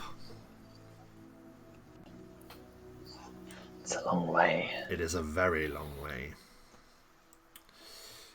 Danica looks at the map and will say, with a calculated knowing sort of statement, that would be near 2 weeks on horseback at a hard gallop. At a hard gallop, and we also would have to pass the Grenial Mountains, which I imagine we would have to go north of the Grenial Mountains. Otherwise, our journey would be slowed significantly.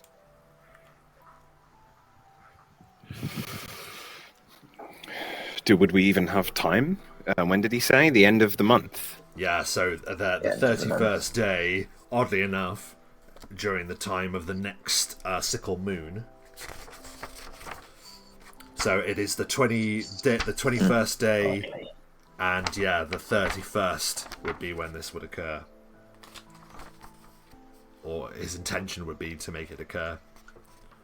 The last day of reaping. Do you say it's the 21st day now? It's the 21st day, it is the 31st that this is due to happen. So there's no way that we could reach it in time. Normal means. All is spent, all is ruined, and it is... Wait. What about the... I apologise, my dog just made me shit myself. I was having an idea, dog, damn it. What about the Waywell? Is that what they were called? Yes. Is that what they were called in the city? Arcane's... If the Stone Seat used to be a city, is there any way of using that for a one-way trip, for a journey? The Waywells have not functioned for many years, says Arcane Zarya, though it is something that we have looked into extensively. It is frowned upon, for it would be a direct transit to the very centre of our city here. It was long considered by the late king, and she'll sort of like incline her head respectfully to the prince. That while this could be an endeavour to transport forces of our control through it, this would also be a direct passage to the centre of the city. But it is something that I could look into, but it is not something that could be done easily. It is an enormous risk.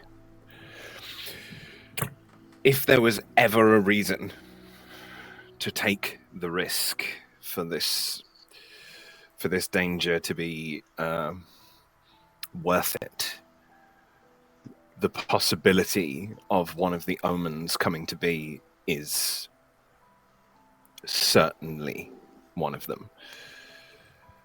This could be disastrous for the entire land and everyone in it. Zarya will look to the prince, and the prince will say, "Begin work immediately."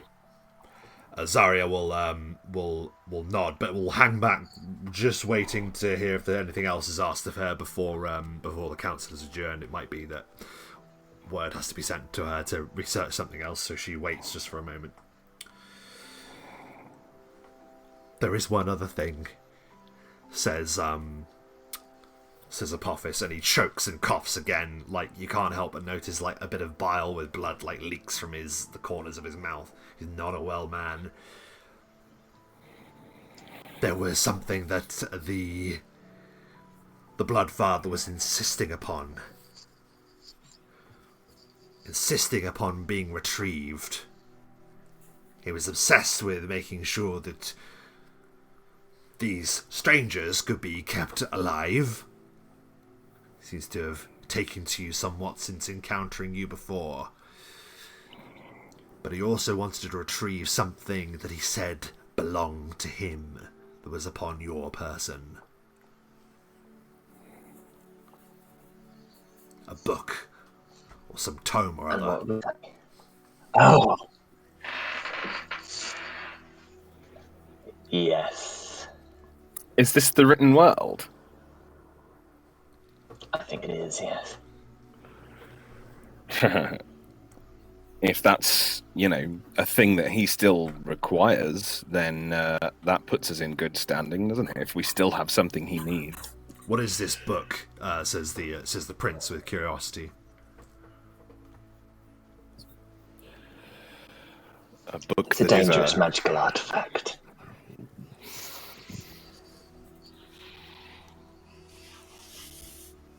It is. It nearly killed us. A portal of sorts. And where does it lead? It did. It leads to... Not sure. We don't really know what it is exactly. Somewhere else. Somewhere made of words.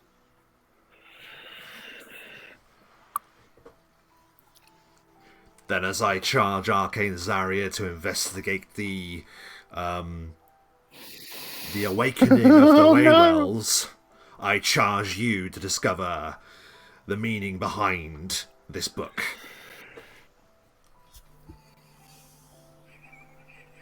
Oh, God, we're gonna die. Okay.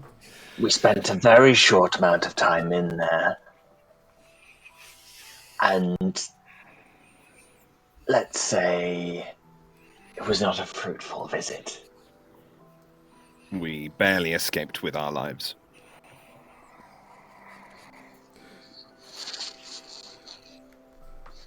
I won't pretend to know the challenge you face within these magics.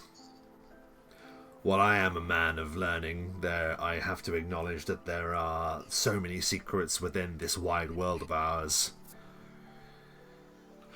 It is an almost dizzying thought to consider. To consider the forces that we each are surrounded by and whipped up by.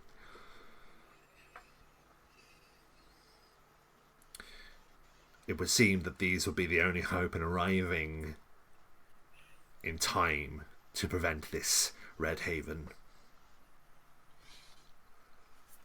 rather than journeying by conventional means.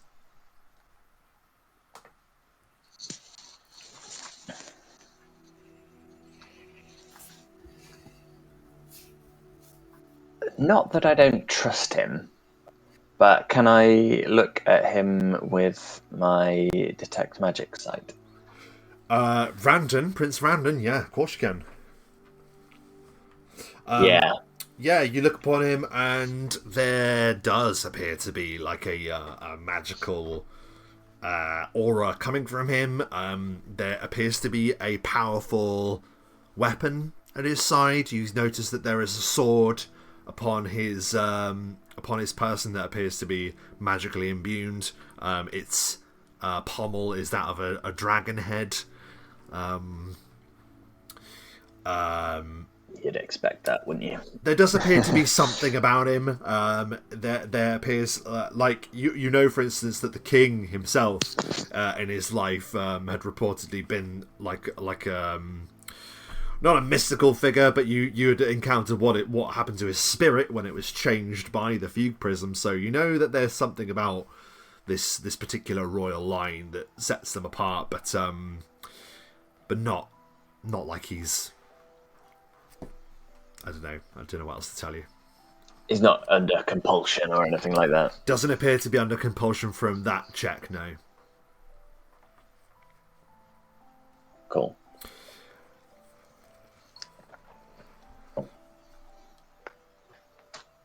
thought I'd do their due diligence, you know. It's definitely worth it, I think. Worth checking.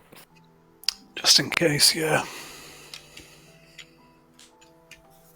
There will be a ceremony, for it was a deep wish of mine to reward you for your tribulations and for your victories against the forces that have sought to undermine my father's kingdom, a kingdom that I now have full responsibility for. While I would wish to wait for ceremony, I would urge expedience, though it would be my wish, whilst you are conducting your affairs, to remain for the funeral.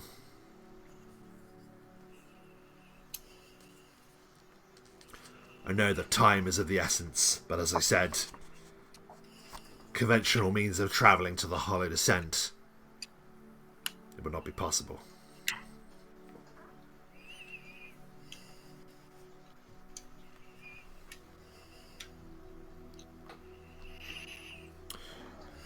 He will gesture and he will say first to the elf, stand forth, and I'll actually put us back onto the throne room.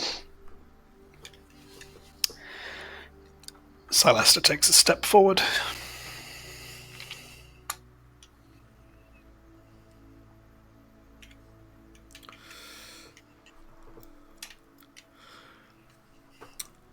These have been something that I have retrieved from my time at war.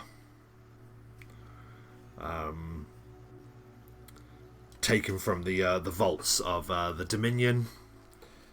And some of these treasures come from the vaults of Castle Valdemar itself. These are powerful artifacts that will help you in the days to come. He offers you first, Silaster, a box that when you open it, that this ornate wooden treasure chest, you open it, and inside is an old favourite of ours, as he gives onto you anklets of translocation. Ooh.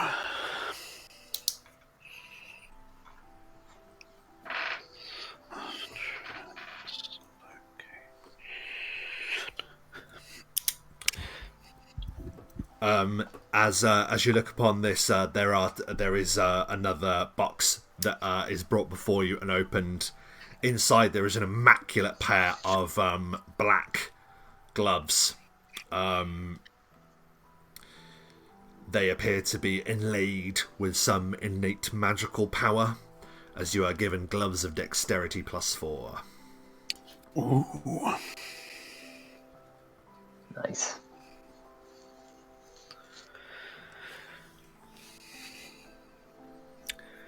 You're most gracious, Your Highness. And there is one other gift that we would impart upon you, Snow Elf. I have known some of your people, and it is a matter that I would speak about to you at another time, as I mentioned. But I know that your kin are wise, and for this is no gift, only something that I would return to you. He brings forth himself, the prince, brings forth this chain, and he holds it aloft, and gleaming there at the end of this silvery-like chain, there appears to be an almost obelisk-like symbol. It is in a shape that you recognise very much. It looks like the great pillar from your dreams from back home. And he produces it and says, allow this to be a focus for the wisdom of your people, as you also gain a periat of wisdom +4. Wow.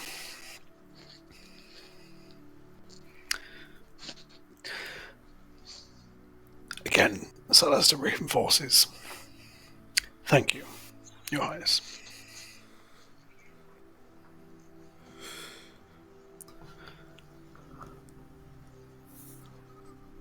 Very nice. What did the translocation things do again? I can't remember. I know we've had them before, though. It's I believe Trout had them last time. Actually, they are a means of quickly teleporting, aren't they? Yeah. Oh, the 5 foot. Yes, I remember. Actually, Zippy. they were very handy. Very awesome, zippy. Awesome stuff. And for you, Ansel, come forth. We'll take a step forward. For you, we searched far and wide, for there is only a small amount known of your disposition, shall we say, and of your abilities. However, we have it on good authority that you have a commanding presence, and this shall enhance that. And sweeping it around you, he brings forth a sweeping silvery cloak with a hood, as you are bequeathed a cloak of charisma +4. Very nice. Beautiful item. Beautiful.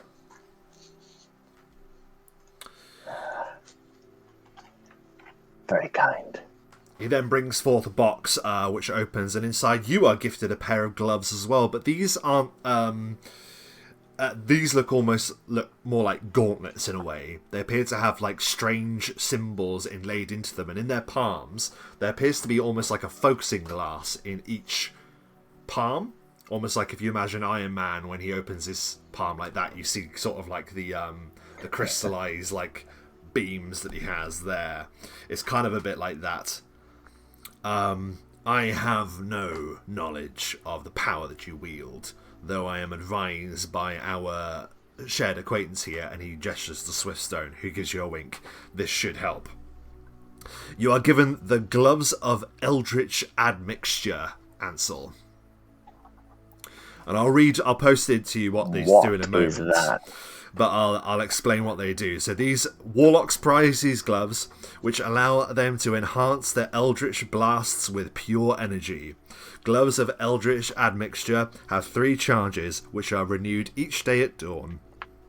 Spending 1 or more charges adds extra damage to the next Eldritch blast you make before the end of your turn. This damage can be acid, cold, electricity, or fire, as chosen by you each time you activate the gloves. 1 charge gets you 2d6 extra points of 2d6 extra damage. 2 charges, 3d6. 3 charges all at once, 4d6. And yeah, you can choose what kind of energy you put into it as well. I'll post that in the group in a moment when we go on break. And this is a curious item, one that Swiftstone has recovered that felt that you should look into.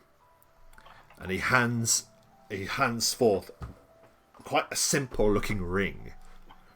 I'm afraid I must confess that it appears damaged in some way, but regardless, does hold some worth. But its secrets are withheld from us for this period of time. You see, Ansel, that you're given a ring, and there appear to be 5 slots where 5 jewels would have rested. Only 1 clear jewel remains, so there are 4 empty slots, 1 slot filled with a jewel of some kind. But this ring is a bit of a mystery for now, and will require looking into at another point. Very curious. You're very kind, Your Majesty. I merely attempt to repay a debt that cannot be fully returned onto you. And now, finally, Bogran Graves, stand forth. Very well. It has been brought to my attention that your abode was badly damaged, ransacked by the fanatics known as the Watch. Yes, my lord. I understand that a great schism has occurred within their order. They are divided. Yet this chaos has been wrought by them, and the blame lies with them regardless. And I will look to it that each member of their order is hunted across this realm, while I remain in command. But that is not your reward. Your reward, of course, is that your home will be restored to you in the most expedient manner possible. Each of your children will be awarded a place of study or of service within this realm. They will be treated as agents of this kingdom as much as I consider you to be an ally. They will be given education. They will never want for learning or for anything that you would have them receive. It was incredibly generous, my lord. The same, of course, is extended to your lady wife.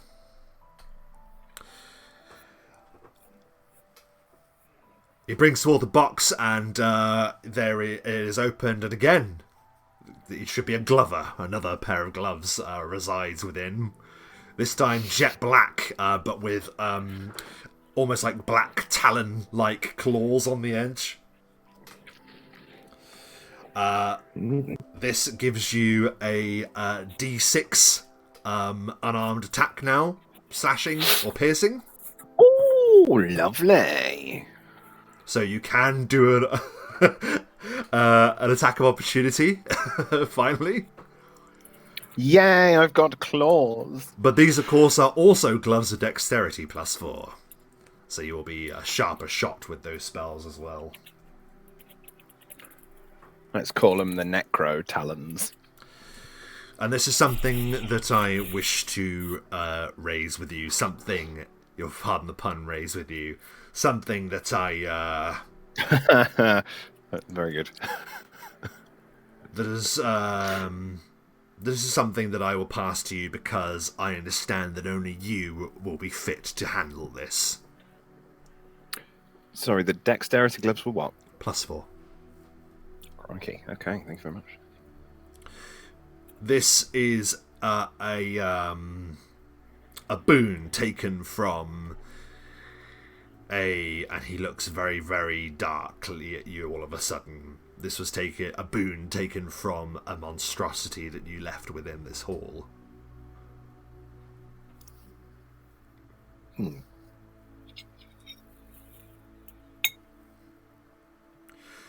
It is a boon to any character able, as I understand it, able to influence the undead.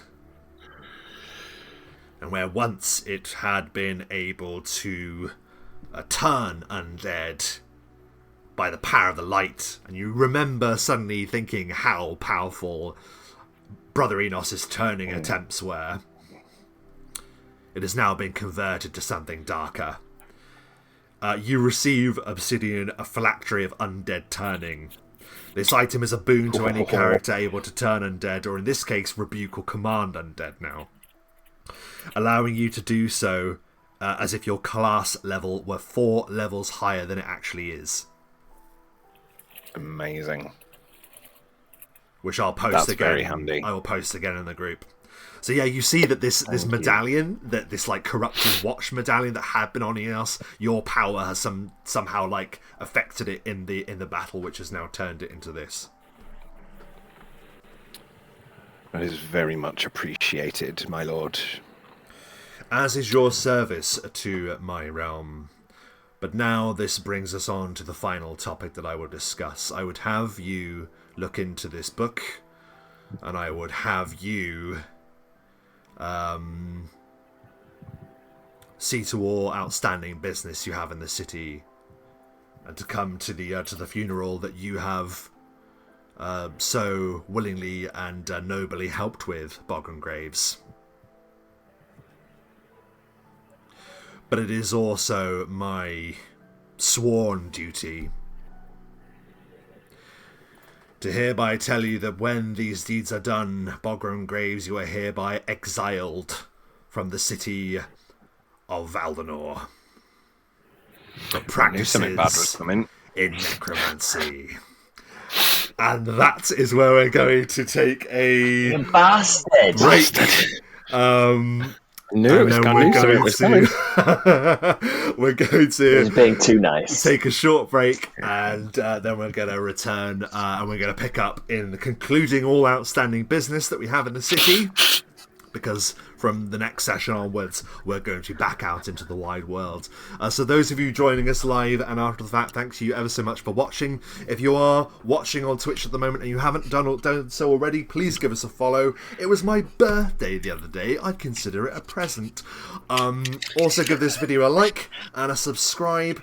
And yeah, I hope you've been enjoying it, and we'll be back very shortly. Don't go away.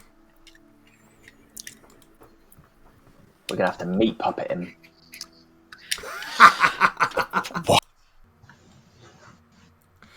And we have returned. I'll fix it in editing.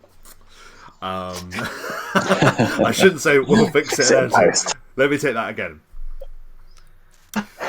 And we have returned, and the strangers likely are reeling from their meeting.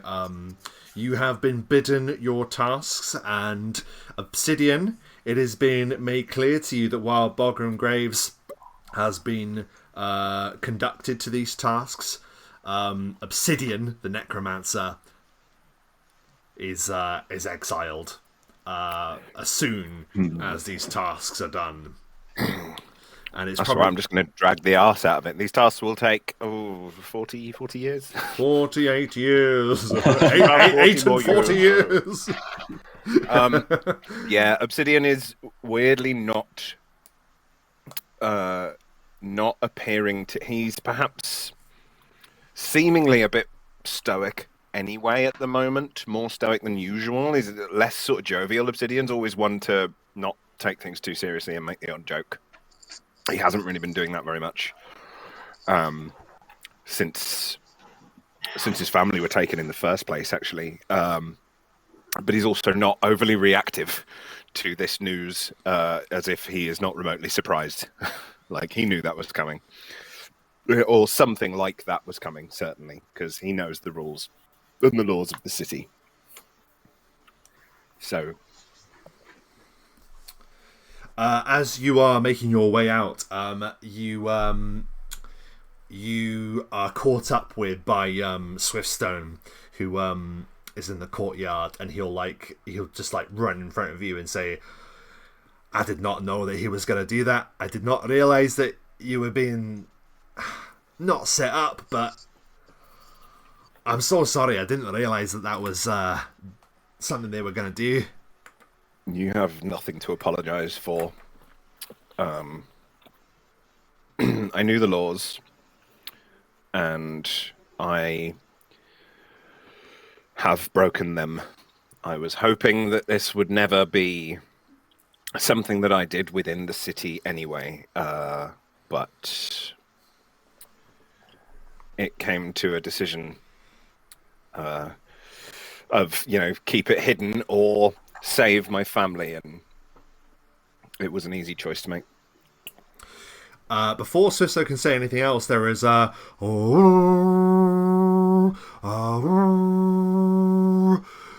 the gates! Open the gates!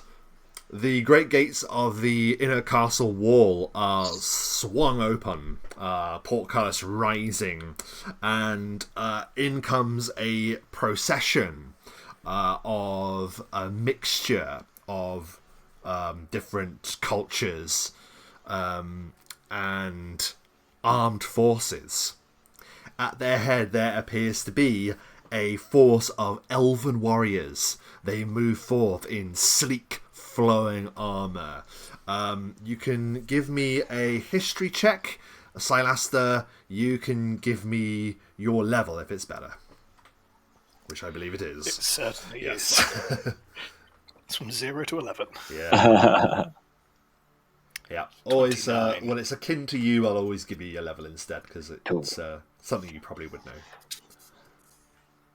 29, goodness.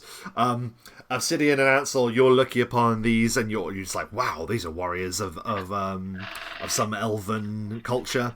Salaster, you immediately recognise these for what they are. These are known as the Eversworn.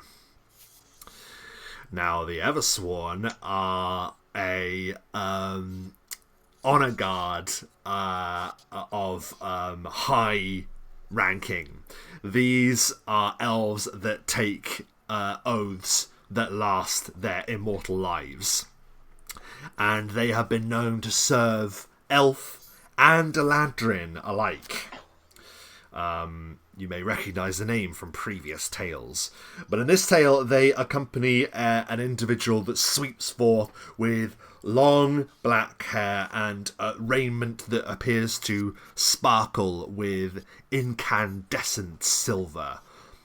This is an elf of from the ancient days, you imagine. And it probably is someone that you immediately recognise as an individual known as Ectis, the Lord of Serador.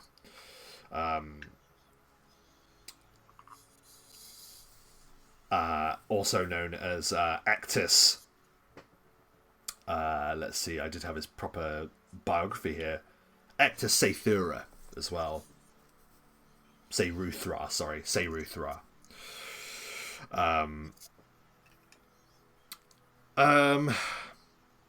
You know he's called Ectis the Turnblade. There are a number of stories about this individual, but we'll go into that another time. As he moves on into the courtyard and is greeted by the Dragon Guard, more forces enter.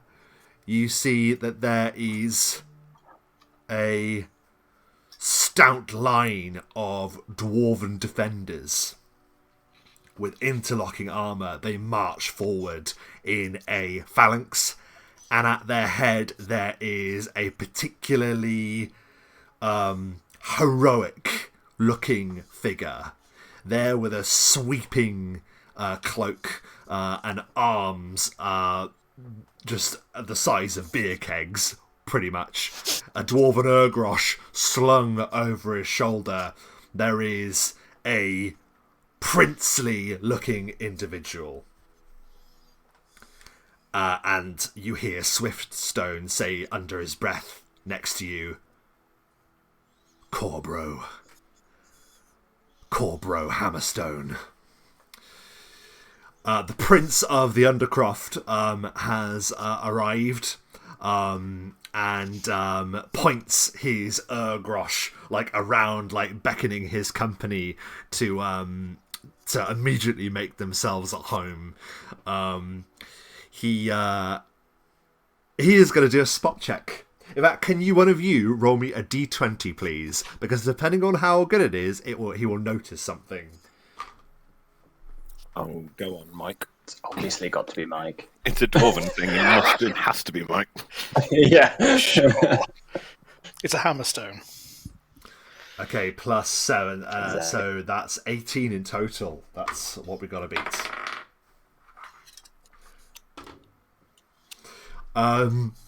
Corbro is looking jovially around this dashing dwarven prince marched fresh from the Undercroft.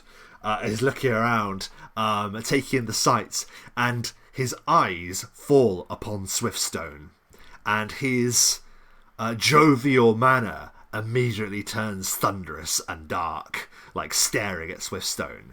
Swiftstone, who was unable to duck, uncharacteristically unable to duck into cover, was immediately spotted by the heir of the Undercroft, and it just sort of is just stood frozen to the spot. But they lock eyes, and it is undeniable that there's some kind of ill feeling there. And then comes a serene group of individuals that are armoured and robed. They kind of look human at a distance, but as you get closer, they appear to have this ethereal light about them. You note, well, you can give me a knowledge the planes roll with a bonus to each of your levels, because you've sort of been dealing with this, shall we say. So you roll your level if it's better, which I imagine is knowledge the planes. Yeah, 29. You might think I'm being generous, but like we've talked about this significantly in this game, so 27 for Obsidian. Did it roll on your screen at least, Ansel? There we go, 29. There we go. There we go. Wow. It didn't. No, now it has. 29. Wow. Immediately, having never crazy. Having never met them, having never interacted with them, you know from all the legends, all of the stories, everything that you've been dealing with from the beginning, the very beginning of this story that we tell. Before you, there stand Azamar, or the Azamar, the plane touched, figures that have supposedly been blessed with a godlike presence, or a godlike favour, shall we say. These figures they come from the deep history of this realm, this race, and to see a few of them here, it is awe-inspiring in a way. Their presence is undeniable. And all different kinds of visitors from all over the realm have begun arriving. You imagine that a number of them would have arrived at different points, but would have met at a point outside of the city to arrive together, as is the way, as is the custom. Whilst that's happening, is there anything you would do whilst you're just witnessing this happen? Silaster would most certainly be scouting out the elven contingent. He would be seeing if there was another figure with Ectus. Give me a spot check. Assuming that he's already put on the new periapt. This is slightly... Yeah, you can put on the periapt, that's fine. But...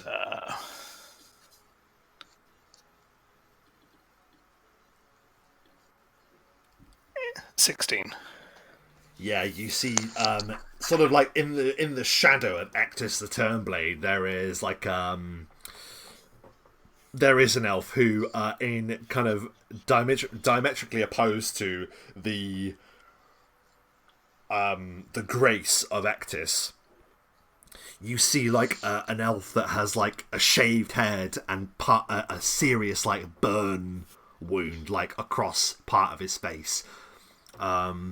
He moves in sort of like arcane robes dotted with symbols and glyphs. You imagine this to be Idran.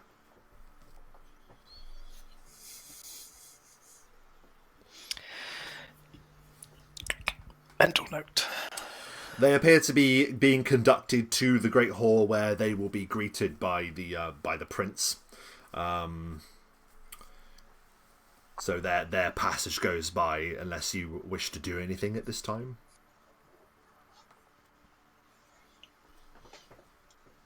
Can I ask Swiftstone, what's the story between you and, what was it, Cobro?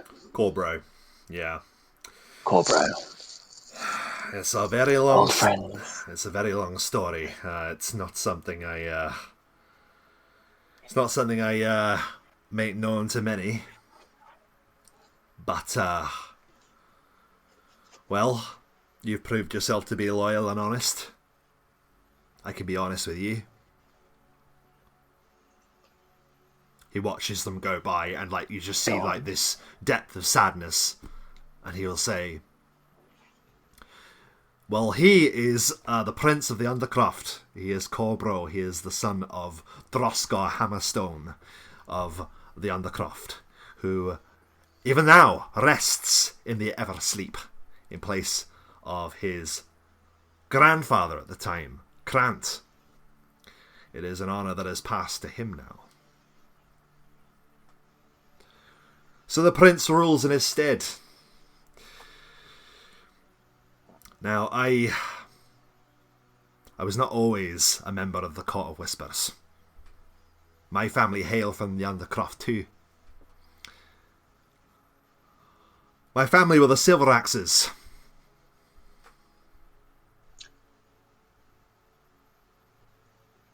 Right. And to not labour the tale, suffice to say, in a time long past but not long enough, it would seem, my family betrayed the Hammerstones in a time of war when the dwarves marshalled against Zorfintal and the Draconic Horde. My family were traitors, and as such, my grandsire was slain in single combat with Droskor, and the rest were exiled. Some went over to the sea, to Veyrillion, and they founded a settlement known as Kaz-Kazar, but I did not go. I've lived in shame for something that I never did. I was but a dwarfling at the time. And, well, I had further disagreement with my family other than them being traitors. It was not my fault. And I don't perceive it to be their fault as well. But, I started demonstrating other traits that were seen as undesirable to my family, and so I was, shall we say, swiftly shown the door. Pardon the pun. They believe me corrupted from our time in the Undercroft, a reminder of what they left behind. There are some of our number that dwelled too near the rift, too near psionic energies that came wriggling up from the depths. And that psionic power allows me to do what I do now. And he summons the soul knife into his hand. I am the first generation of dwarves from the Undercroft that can do this. And instead of being embraced, I was shamed. So I left my family. As the Hammerstones banish them. But it would seem, as with all dwarfs, grudges die hard. And that prince, between you and me, he's a little shit.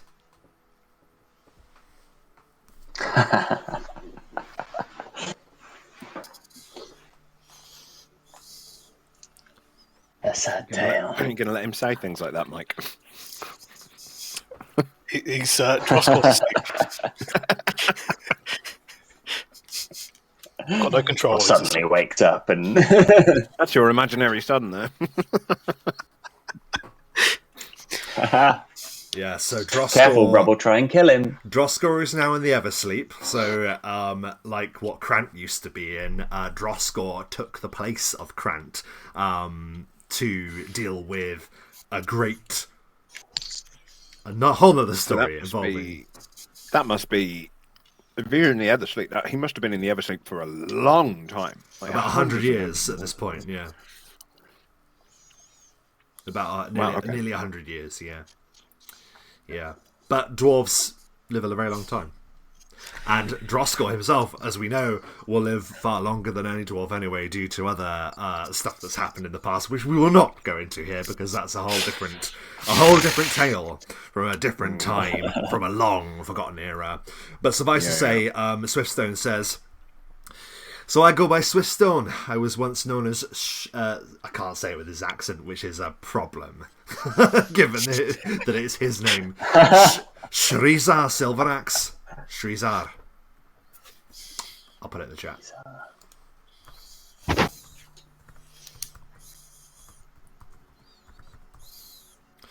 A long exiled dwarven lord is Swiftstone, or an heir to lordship, but exiled.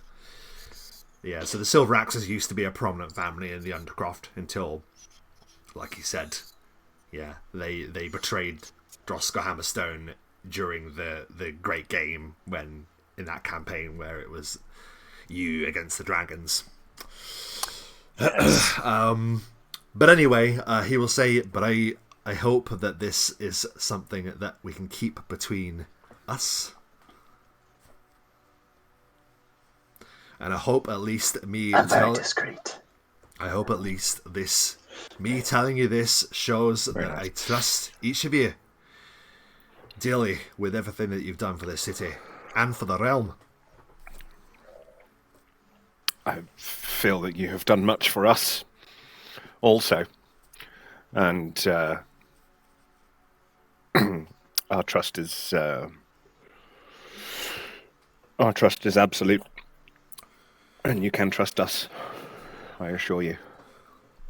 Well, at some point I'll be asking for a favour for another favour for that little conspiracy I mentioned about those powers manifesting within the Undercroft. If you want Silaster to murder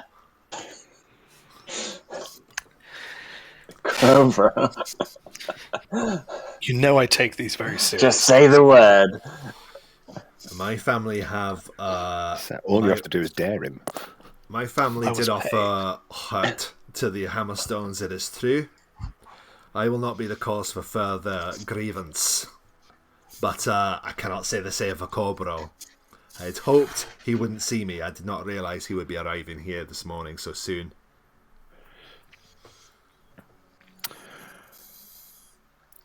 We will do whatever we can. Right, well you better get busy. You got a lot of stuff to do before you're kicked out, Obsidian. So it would seem.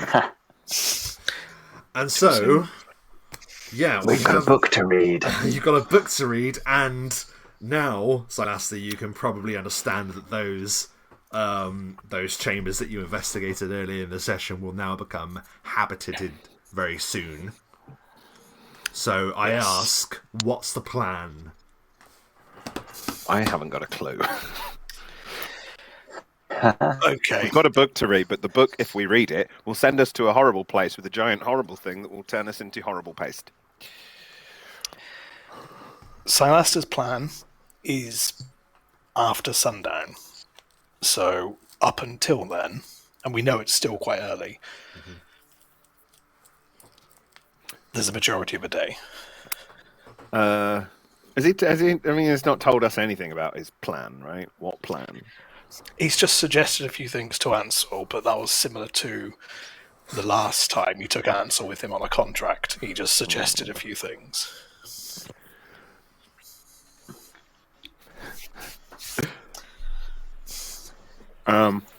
Yeah. Okay. So, you know that the only thing that you're really due for is your presence was requested at the funeral. So everything is done in the proper way. But, yeah. Beyond that, you are now pretty much free to do whatever you want. Any old time. Any old time. I'm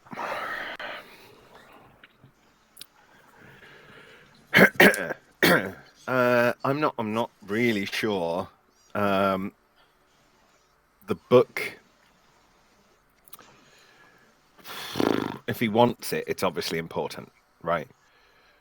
And I think that it's a thing we need to explore, but it is a massive risk because when we went there last time, it seemed like it would just be immediately overwhelming, but that was like 5 levels ago.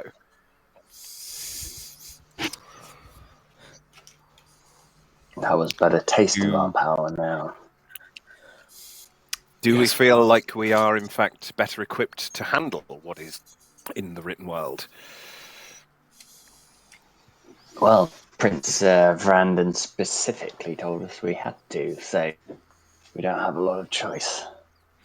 Yeah, but then he kicked me out of my home, so, you know. He kicked you out. Fuck that guy. Silas can stay. Yeah, absolutely. He kicked me out. My family can stay, thankfully. How that's going to work, though, I don't know. but you know, we'll fix it eventually.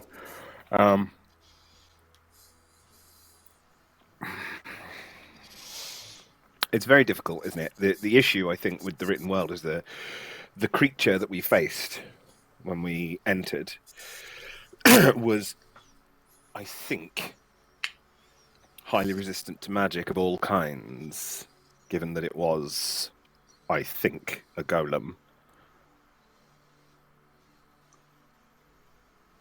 Am I remembering correctly? That it was like a flesh golem-looking thing. Yeah, I mean, I won't ask. I think we did a check. I think at the did time. At the time. Yeah. You'd. Well, I think we tried to do a little bit of magic on it, and it was very much immune. To be honest, you would have known because of your penchant for the undead flesh of Bodies. The world. So yeah. This was a gargantuan flesh golem. Yeah.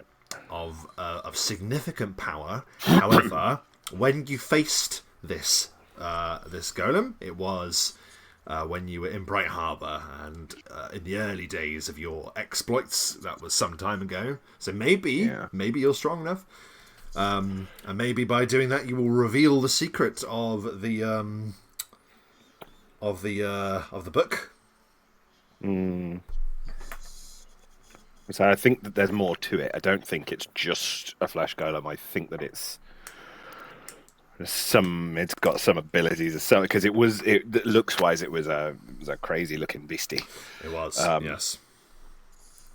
I mean, I think physical damage is basically where you need to be with those creatures, with golems. If it's basically immune to all magic, which, as far as I'm concerned, I'll be fine. I'll just summon everything and clobber it as hard as I can with summons. But it's down to you guys. I mean, obviously, I think Silastra will be fine as well, damage-wise. Ansel, what about you? Yeah, it depends. If I can't hit it with Eldritch Energy, I will struggle, but we don't know.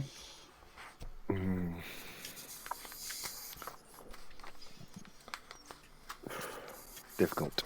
The only way to know is by trying. This is true. How did we get there last time? Did we just read the book? That was it? We just opened it? Yes. So there's no way... Yeah. We don't think there's a way we could study the book without going there? If you made a lot of will saves, and high will saves, maybe. I mean, my will is a lot better than it was then.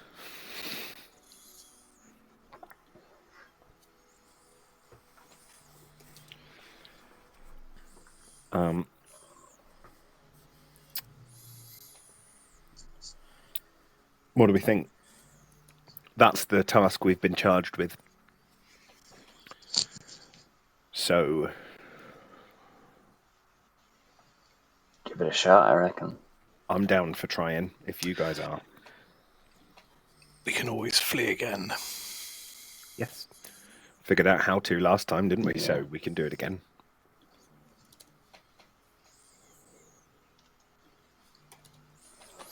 Yeah. Do you want to do Silaster's job first, or...? That's in the evening. We still have a lot of time. I'm happy to... It is still early in the day, isn't it? Well, we don't know how long we'll end up being in the book for. Yeah, and also how battered we'll be when we get back. We'll be down to 2 hit points and 0 spells left.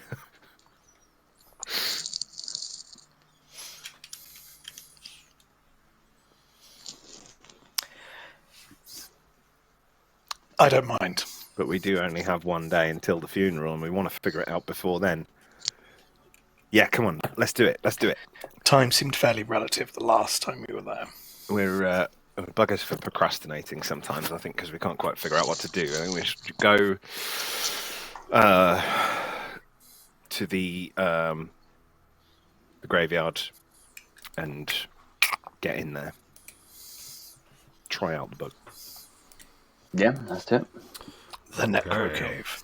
The Necro Cave. Only it's not going to be the Necro Cave because I'd have to be in the city to use it. No. What will old man Olam think of your exile? I mean, maybe you'll pay a visit to the family. You're sick. You have problems. You've got a problem. Did you say pay a visit to the family? Yeah, he's sick. He's got problems. He's got issues. Well, he was snooping around your house for a long time. He was, and he didn't do anything to them. I don't think he would. My thoughts on that character changed in our last encounter and what he's all about, so I think he would be fine. Actually, I think he's going to watch out for them for me. Okay, so you're making your way to the graveyard then, is that right? Yeah. So to the Necro Cave, am I right in thinking somewhere quiet? Yes. Right, okay. Let's go there, nice and quiet. Prep ourselves. Yeah, okay. Yeah, well, you can do so. I mean, the day is very early, and you find yourself wandering through the streets. And while winter is well and truly on its way, like I keep mentioning, like we're still in the heights of autumn, winter is coming. No copyright infringement intended. You can't help but feel that there is sort of like a lighter mood in the air. Like there isn't that oppressive dark force of the fugue prism weighing down anymore. As the city seems to be returning to some semblance of normality, there still is obviously a grave amount of people that were affected by this, whether they were outright killed or people have been bereaved. It's been pretty bad, but things are starting to look up, albeit a small amount. And yeah, you get to the Necro Cave. What sorts of preparations is it that you would like to do whilst you were there? I don't have a lot in the way of prep for stuff, really.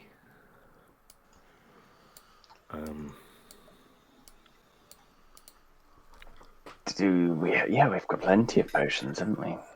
Did we divvy up the potions last time? You took quite a hefty amount of really big potions, I believe. You got like 6 2 cure mod and 4 crit. 4. Was it 4? Yeah. Kind of handy having one less person using them, I think, because the group's just got a lot more. Was I there for that? I thought that was Runic. It might have been Runic. Yeah, because it was Zarya that gifted them to you, yeah. And it was before you'd left, so Silaster, you wouldn't have been there, but I'm sure Ansel and Obsidian might share some with you. We could, on the way, nip to the potion shop, see if there's any you could get quick before going to the cave, the next cave, if you need potions. As it's early in the morning, there's no reason why we couldn't do a detour past the potion shop. I could maybe do with a couple of Eagle Splendor potions if they're available. I mean, I could do with procuring a handful. Okay, then.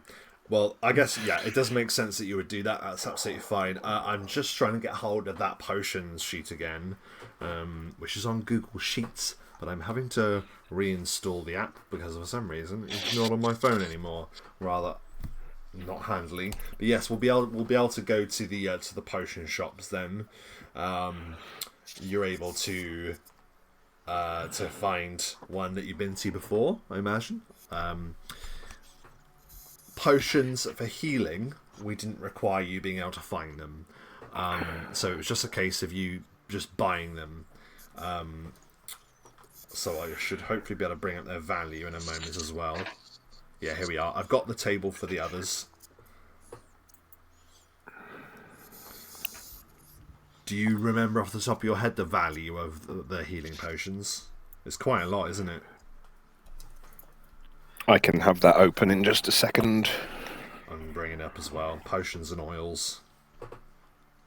Okay, so Cure Light Wounds is 50 gold pieces. Cure Moderate Wounds is 300. Cure Serious is 750.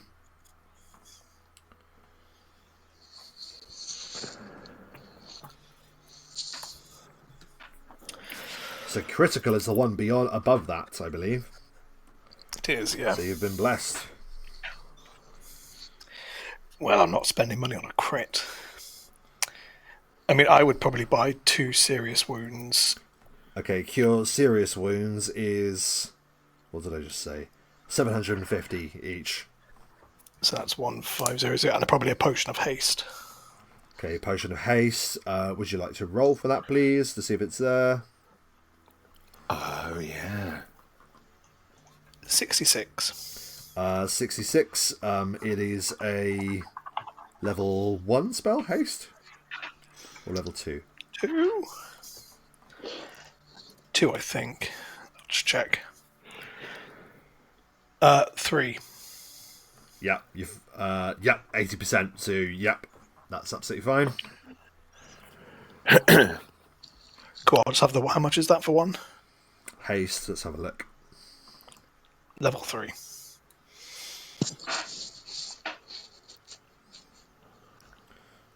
Why isn't this in alphabetical order? You know, that would be really helpful. Haste, 750 gold pieces. Cool. I'll just get those 3 then. Okay. Anything else? No, all good. Thinking about it, there's no point in me getting Equal Splendor now that I've got the +4 gloves because it would be made redundant. Oh, yeah. It doesn't stack. Yeah. I would like to find a Potion of Dark Vision, if possible, because that will be helpful, I think. Potion of Dark Vision, 300 gold pieces. I don't know what level it is. Hang on. Level 3. Or level 2 if it's a sorcerer. It is standard. It's a sort. It's standard. done on sorcerer one. So. Yeah. So level 2 then. Give it a roll. 49. Yeah, easy. Easy peasy. How much was that? That was 300. 300 gold pieces for a Potion of Dark Vision. So there's that. I don't think I need anything else. Oh, I might as well. Yeah, go on. Let's have a look for a potion +2 potion of bark skin. Okay. The +2 one is 300. It is a level 2 spell, and it's a +2 enhancement at level 2, so it's basic level +2. So it's a level 2 spell, so it's the same again. Okay. Price and level wise. Do 100. 3. Easy. Yeah. Beautiful stuff. So I will take both of those, and that's me. Just that little extra on armor class, I think, against a big beastie opponent will be very helpful. Ansel, do you want anything? A potion of Cure Serious, I think I'll take. That's which was 750, yeah, wasn't it? 750. Straight up, just buy them. No problem.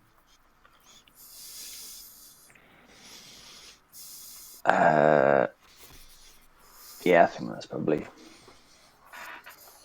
all. Okay. So with that Little shy on funds. Said then, well, yeah. That said, then you're then able to go to the Necro Cave, pushing open the big stone thing that you used to cover it up. You're able to enter its cold depths, and yeah, there you stand.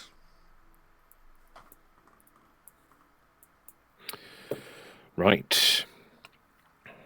Fellers. Well,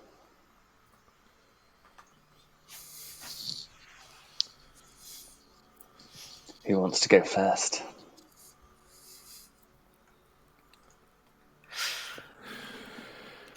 Is it a situation when we have to go one at a time? Because that's very dangerous. You didn't have much of an issue last time in doing that.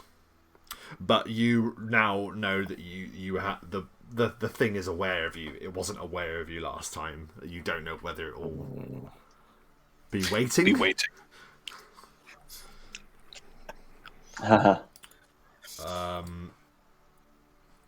It's hard to tell.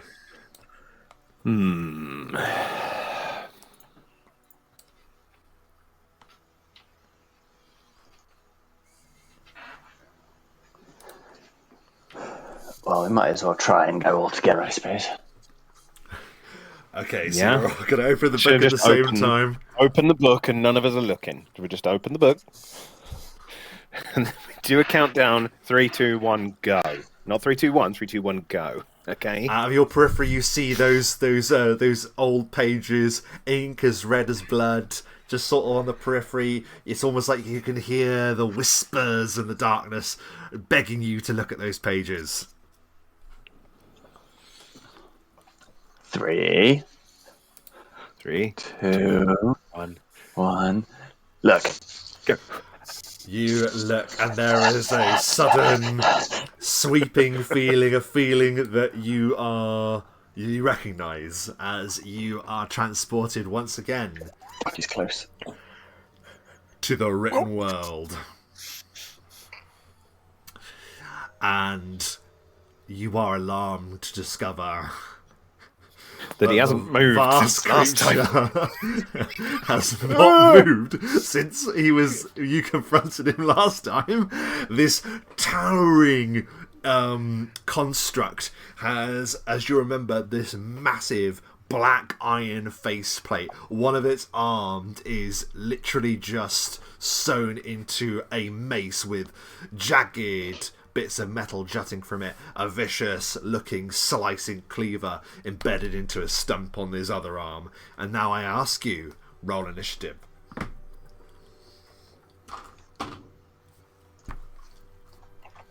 Oh no! I'm gonna add 2 to that because my initiative's gone up. Of course. Oh boy! Not that it makes a lot of difference. 9, 10, 11, That's 12. bad. 10, 11. 18. Oh, Ansel. Oh, Ansel. No. No, Ansel, no. It's okay, he's very slow, what right? did you get, Obsidian?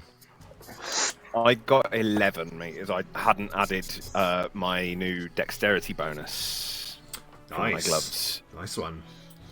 So my initiative has gone from 1 to 3, which is lovely. Every little helps. TM. Copyright.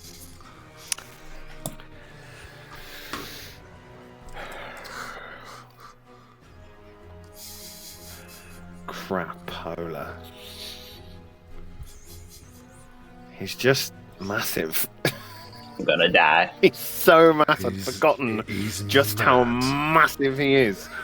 Part of me thinks I wish I'd gone back on YouTube to that session and just quickly gone, oh, that's what he... Yeah, let's not do that. That's what it looks like. God knows how many sessions ago it was, but there he stands, this looming figure bearing down over you, and he, as you said, it doesn't appear to have moved at all since your last encounter, maybe a foot here or there, but it's basically just stopped still whenever the last intruders were there. And I ask, Silaster, what do you do as you go first? Right. Silaster will drop into his Child of Shadow, just letting some of that move across him. And you know what? He's 5, 10, 15, 20. I mean, 5. That one. There we are, right up close to him. You zip right up towards him. Just going straight in there. And I am going to... As he's running in, he gets Blaze of Shadow on his hand as he attempts an obscuring Shadow Veil, which... Let's see what happens. Okay. Oh, 19 to hit. That is a miss, unfortunately. You hit, but it just does nothing. You just zip forward and go bam, and you just a dull thud as you punch just like a tree of flesh, basically, which is one of his legs. Nothing happens. Anything else on your turn, Silaster? We move to Obsidian. Obsidian, please make a Knowledge Arcana check for me, please. Oh, not on that page. That is... Oh, no. I was going the wrong way. That's not minus 13. 16! Rolled a 3, damn it. You note that on him, and it's an observation you did make before, so it kind of works. You just notice it again. There appears to be, strangely, like a weird kind of like wire metal antenna that kind of like sticks out the back of his spine and over his mask as well. And it seems to every now and then go and crackles with electricity. That's interesting. But with that said, it is now your turn. I'm going to point that out to Ansel because he's quite good at the problem solving, and I don't know what I could do with it. But just to consider it, because that's odd, isn't it? What does that do? Very odd. Also, Rob, just before I take my turn, did we look at this painting last time we were here? Yeah, or is that a thing did. I'm just noticing? I think we looked at it. I So, can't remember what it was. It was of a bloody room, I believe. Now, that's going to test my knowledge, actually, because I don't think I actually made a note of what I said in that session. I believe it was a bloody room, because it was of the same room that you had been in when you looked at the book. Do you remember? It was just this room. It just was. completely It was covered the in room, blood. and the floor was completely covered in blood like this. I remember. Yeah. Yeah, I should say, you're back in this environment, you're surrounded by this viscera, this odd mist hangs in the air, and of course, the behemoth himself looming over you. So with that said, Obsidian, what do you do? In which case, then, I shall move. 1, 2, 3, 4, 5, 6. I'm going to move right back to here. And then I'm going to start summoning. I'm afraid from there, 5, 10, 15, 20... Oh, no, you are not in range. Hang on, let me see. No, you are not in range. So I just wanted to say, he might be able to reach you there. He can't. So no attack opportunity. You rush out of the way. What to do? Move over to there, and I start summoning, which we've now had another look at the situation with summoning, and it takes a round. So we wait one full round, and at the start of my go, next turn, 3. That very much sounded like a horse. I don't know what that was. 3. 3. The trolls, skeletons, wise old sages. I think it's 3. I will double check that it might be 4, but I think it's 3. I'm casting with a 5th level.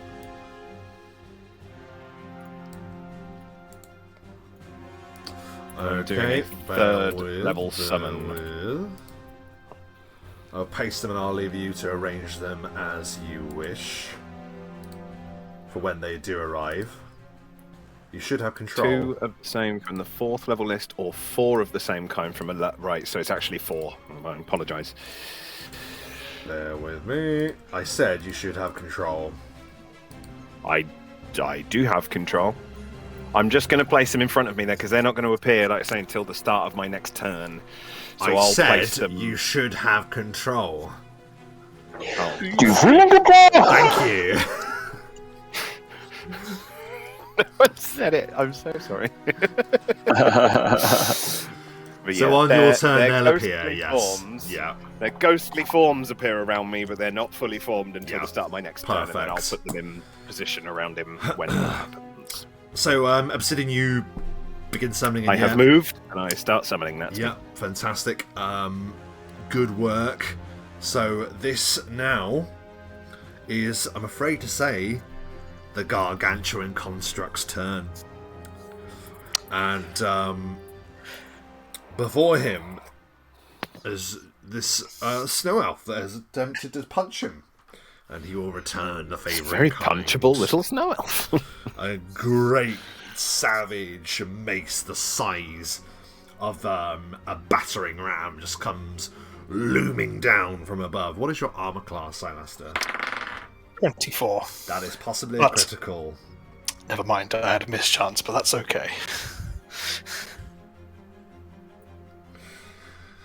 Yeah, sorry, Obsidian, you can't have moved. Can I not? It's a full round, isn't it? So you use your.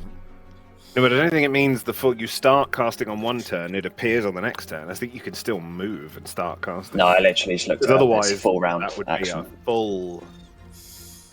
It's a full round action. That's a turn and a half, then. That's not a full round. Yeah. I take issue with this. Sucks. I take issue with dismounting. That is not a full round. That is almost 2 rounds. That is a round and a half. Fine. I stood where I was. As you were. But they're still being summoned. Sorry, so that was potentially a critical. Sorry, what did you say your armor class was, Silaster? 24. I did have a mischance, but if it's possibly a crit, then. It is not a critical. However, we will roll the mischance now. 1 to 20 is a miss. It's a miss. No, it's a hit. So the great arm comes sailing down from above. Thankfully not a critical. Thankfully not a critical. For 26 points of bludgeoning damage. It comes sailing down and just smashes you, Silaster. There is just a rumble across the battlefield as this strike lands, and you remember the bitter taste of this impact from before. That is its turn. Ansel. I will send the shade through first. Okay. Slightly less. And then I will attempt to... Can I try and work out what the antenna does? Yeah, give me a knowledge arcana. Or get some information, not necessarily work out, but knowledge arcana. 16. Got exactly the same as Obsidian, unfortunately. So, yeah, you know that it appears to the lightning that's coming from the antenna, I will say, appears to be of some benefit to the creature. It appears to like ripple with power. It's not something that's like harming it. It's supposed to be there. This electrical energy is, yeah. So I'm thinking, don't try and add electricity to it, because that's probably just going to boost it. That would be a wise assumption. Yeah, because that was my first thought, so I'm glad that you said that it seems to be helping it. Yep. So what interrupts electricity? I guess I could try and melt it. I'm going to try and throw... Can I target the wire? You can target the wire. It will be harder to hit the antenna, but you can certainly try and target it. Yep. Can I try and target the antenna with an Eldritch Blast with one of my charges of my new Gloves of Eldritch Admixture? Yes, you certainly can. I would fiery. Yep, absolutely. Make a ranged attack, first of all. Okay, so that's 28. Yeah. Oh my goodness. Even with the harder to strike. Yeah, I know it's for touch, so that's absolutely fine. Your power shoots up towards it. I now need you to do a caster level check, please. Piss.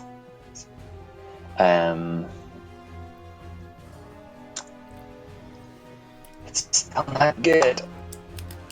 27.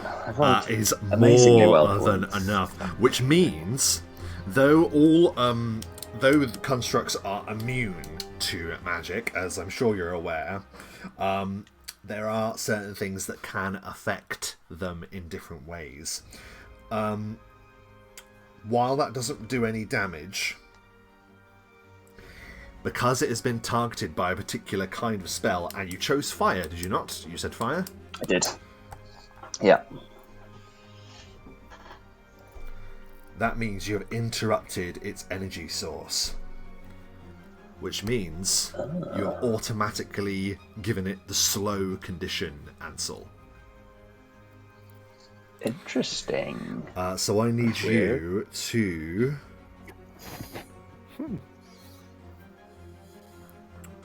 Right, okay.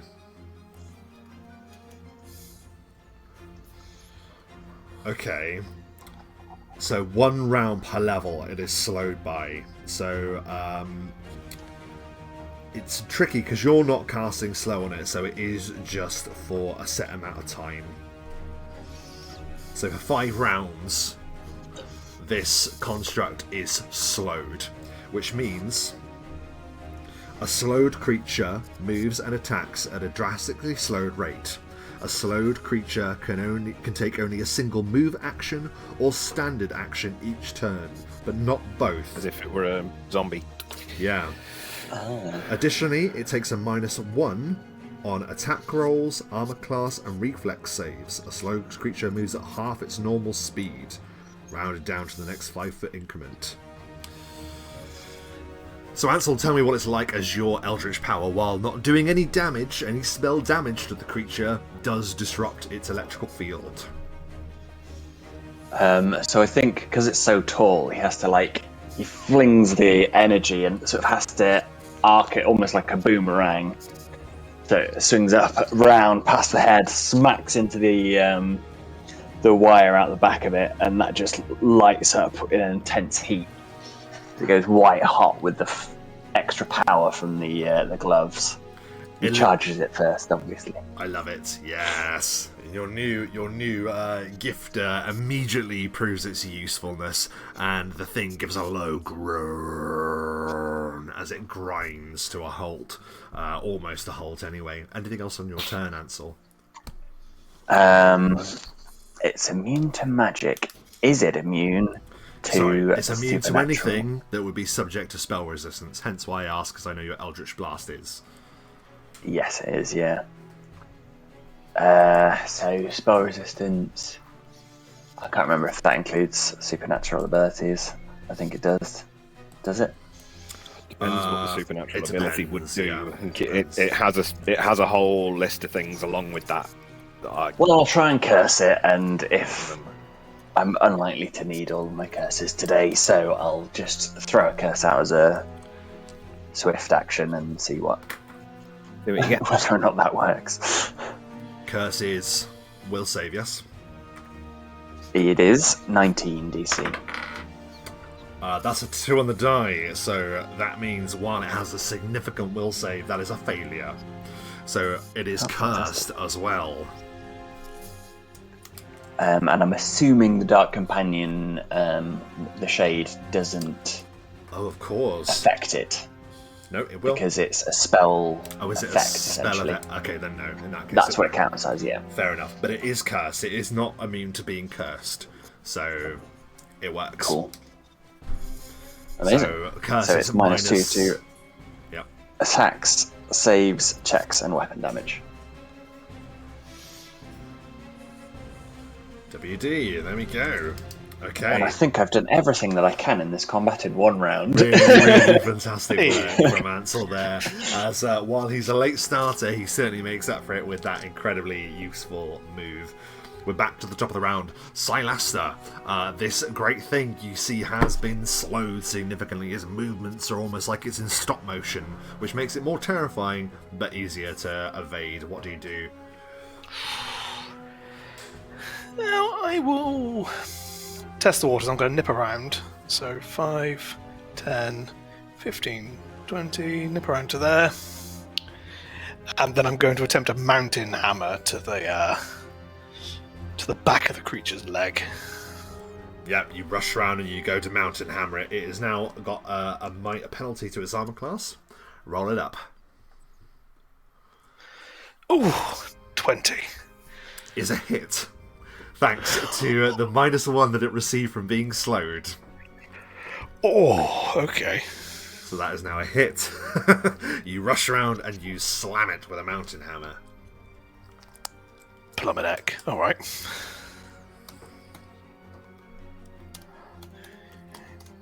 This has gone up a bit, hasn't it? It has. So bypassing damage reduction for 26 points of damage. Oh, of course it bypasses damage. Oh my goodness. Yeah. Oh my goodness. Yeah. It reels as you slam into it, dealing 26 points of damage. Fantastic work. Yep, you bypass its damage reduction, so that takes the full amount. I'm really sorry, I've actually shortchanged you. Can you roll me 2d6, please, Dom? I've just discovered where the total is for the slow effect. And it's 2d6 worth. 6. So one more than I thought, so 6 rounds then. I thought, why haven't I written this down? I had written it down, I was just being blind. Sorry then, so that was 26 points of damage from Silasta. Anything else on your turn?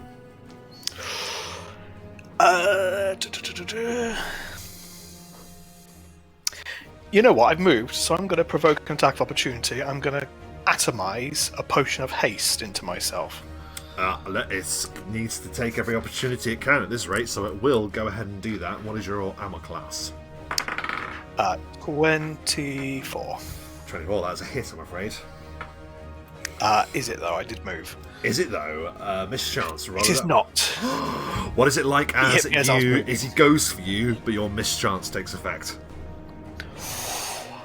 Oh yeah, I'm still moving back from that previous hit, but the shadows kind of just linger and almost make it appear that I'm still standing there, but in fact I'm darting back, leaving that shadowy after image. Oh, I love it. I absolutely love it. And you take the healing as well? It's a haste potion. Oh, sorry, I thought you said you were healing. Yes, okay, you take the haste potion. Fantastic. So, in completely different to the beast that is slowed, you are blessed with haste as you drink that down. Great work. Obsidian, your lovely stuff. unnatural servants join you on the field. The wise old sages appear. Yes, they do.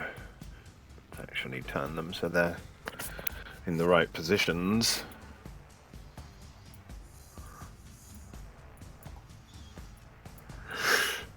So they appear like this, flanking either side, and also help Silasta, I think, where he is, because he'll get a flanking bonus with one of them now as well. That's so cool. Because of reach, this one can just swipe over the top of him. So I think like they're so hefty that like this thing has appeared almost leering over Silasta, and he's sort of in its shadow underneath. So he's doing his combat, and then this thing's fighting over the top of him. And all of them will go for a full round of attack. And I will stay exactly where I am, and I will commence summoning again. I don't Want to let me know what those... make combat for my character so much more interesting as far as my actual character, but I still get to play with these guys. So 9, 10, right? So 2 claws. So 1, 2, 3, 4, 5, 6, 7, 8. So there's 8 claws going at it. So I'm just going to roll all. Do them all. Yeah. 8. Yep. I'll do 8 claw attacks, and then it's 1, 2, 3, 4 bite attacks. Yep. So I'll do the 8 claw attacks first. So here we go. 1, 2, 3, 4, 5, 6. Did I do? Hang on, that's 1, 2, 3, 4, 5, 6, 7, 8. Right. That's Its a bad AC is miss. 19, so I totally just blanked when you did that all at once. I'm so sorry. But... No, I was going to read them out to you. Okay, that's I fine. just wanted to get them all rolled. Then I was going to I read see. them. Okay, yeah. Four You need to keep track, dude. That's that would be. I was like, well, hang on. click, click, click, click, click. All right, AC 19. 21. So that's a hit, a miss, a hit, a miss, a hit, a possible fumble, Okay. and a miss. Okay. So I will attempt to re-roll on the fumble. That's a nat 20, so it's not a fumble, it's just a miss. Just God a damn miss. it! Yeah. So 1, 2, 3, 4. 4 hits overall. 4 hits, fantastic. So that's 1, 2, 3. This also does a d6 of cold damage, but it's not a spell. It's just a type of elemental damage, so that won't be subject to any spell resistance or anything like that. So 1d6 plus 6, but it's more than that. So it's 1d6 plus 6, 7, 8. So, and then it'll be 2d6 for each hit. 1, 2, 3, 4, 5, 6, 7, 8. Plus 6 times. What a fucking rolling this is. Just to save you the time, don't include whatever magic it is that they have on them, because that's not going to do anything. Oh, the cold damage. Yeah, it won't do anything. Oh, okay. It's not subject to spell resistance or anything. It's just damage. It's just a type of. Yeah, it's damage. immune to magic, but if it's for the antenna, then it's spell resistance. Oh, really? Oh, I always thought. I didn't think they were immune to standard attack, like weapon. Enchantment. Let me see. Let me just double Immune check. to weapon enchantment. Let me just double check. Immunity to magic. A flesh golem is immune to any spell or spell-like ability that allows spell resistance. Mm-hmm. But this So isn't a spell or they're not spell-like subject- ability, No. All right. Fair enough. and it doesn't allow spell resistance because it's just a type of. It's No, just that's it's fine. a type No, of damage. listen, It's not that's really. absolutely fine. That's absolutely fine. That was my bad, my misinterpretation. Please roll it all. As your beasts are striking into it, you do know, however, that it is also getting its damage reduction as well. So So it'll take whatever damage reduction off times this. 4, because Yeah. this is 4 hits. Yeah. 73 points of damage Okay, from those, wow. and then and then I've got to do 4 bite attacks, Okay. which is Yeah, roll 3, it 4, up. 5.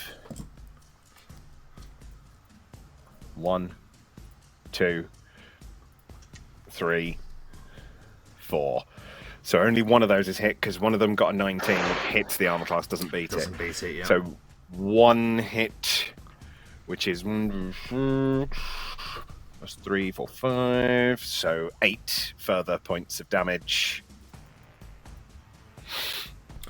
8 further points of damage. Okay, which again is also diminished by the hide of this disgusting creature that looms over you.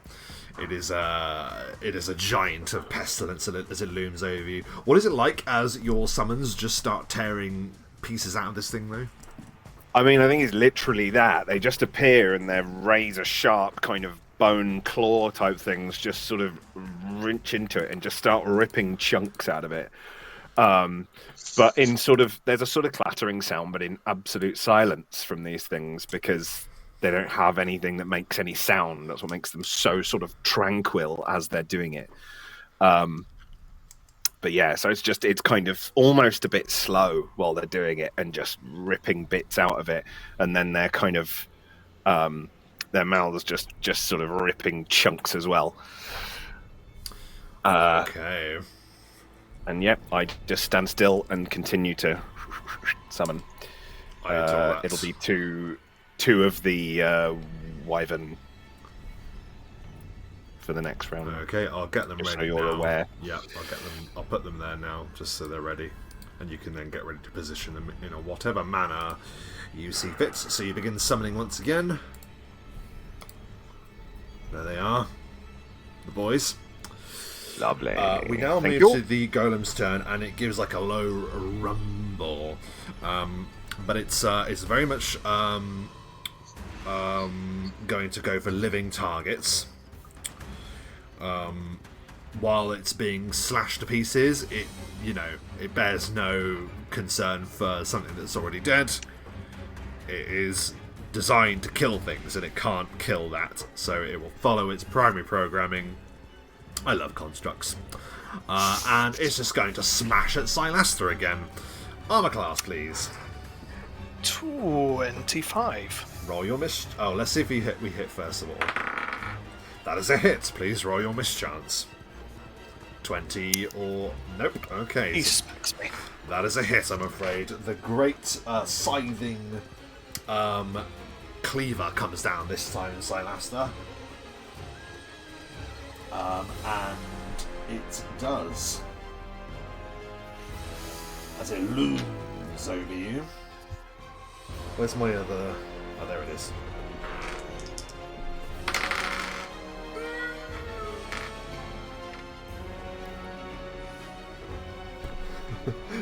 It does 28 points of slashing damage.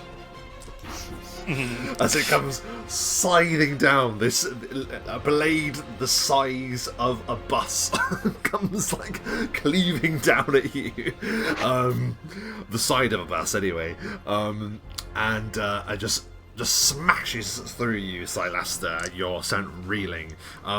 It gets one attack because it's still slowed and will continue to be so for 4 rounds. That's its turn. Ansel. Ansel will lean over to Obsidian and be like, I don't know if there's anything else I can do to it. Oh, sorry, you're busy. As Obsidian's still like doing crazy thing. I'm like, hang on, wait. I used to be really good at this, but I don't know. I'm finding it more difficult suddenly. I don't know. What can you do to it? Can I'll you just take a look around in some way? I could wait until it finishes this level of hurt slow, and then I can try and hit it again. I'm gonna go and just have a look around. I think. Let's have a bit of a bit of a mosey.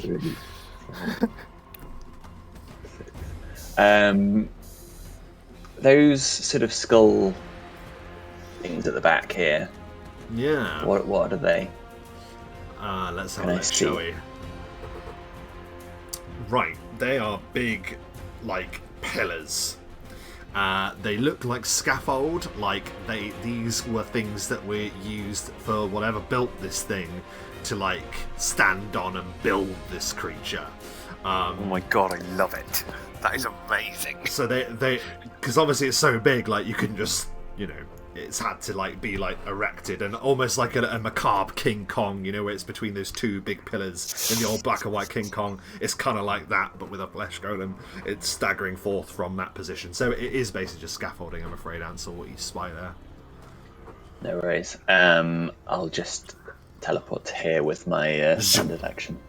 Yep, you teleport there, and you see this thing looming over the field as it is definitely trying to assess its next move. Anything else on your turn, Ansel? I don't think so. Okay, we are back to the top of the round. Silaster, you're reeling from that other strike. What do you do now? Silaster's going to have a change of tact, and he's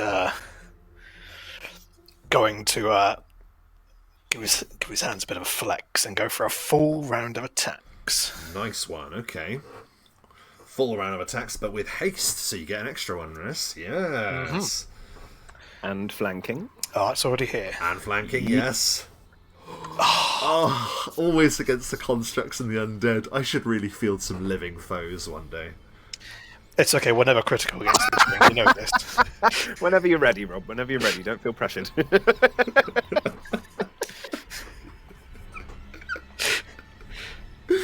Well, that's 2 hits. Yes, that's 2 hits. Sorry, Silaster. Yes.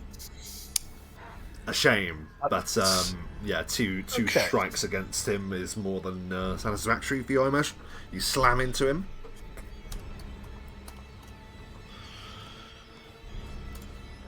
So, that's 2 1s in there and a 2. Yeah, it's a shame. Does that 25 over 2 hits. no ignoring damage reduction? Not on these.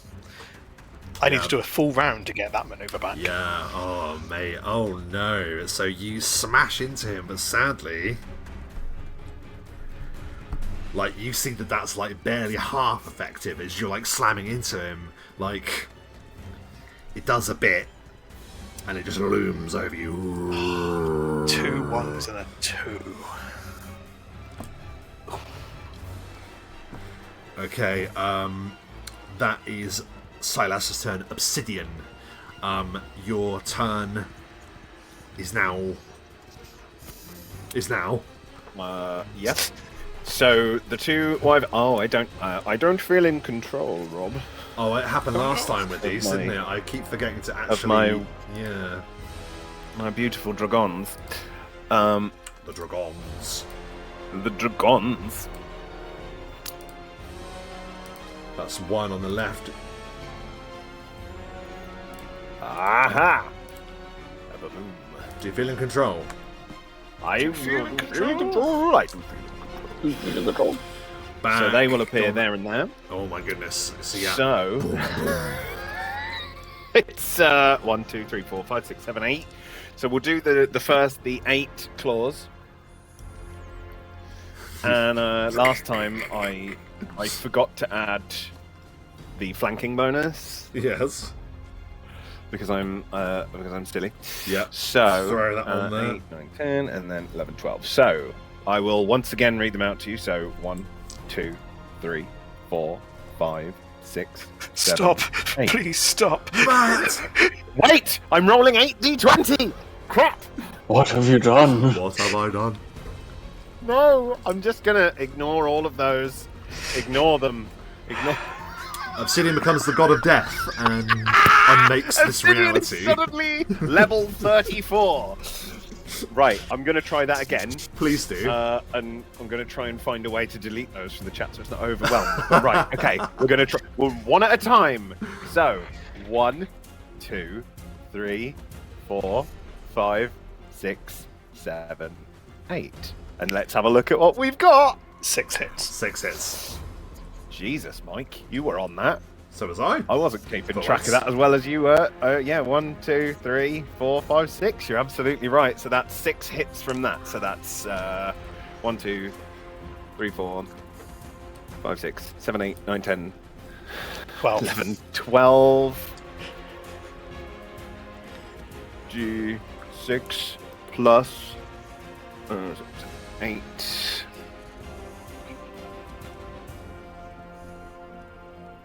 No, I only got 4 hits last time. That can't be right. 6, 7, 8 on the.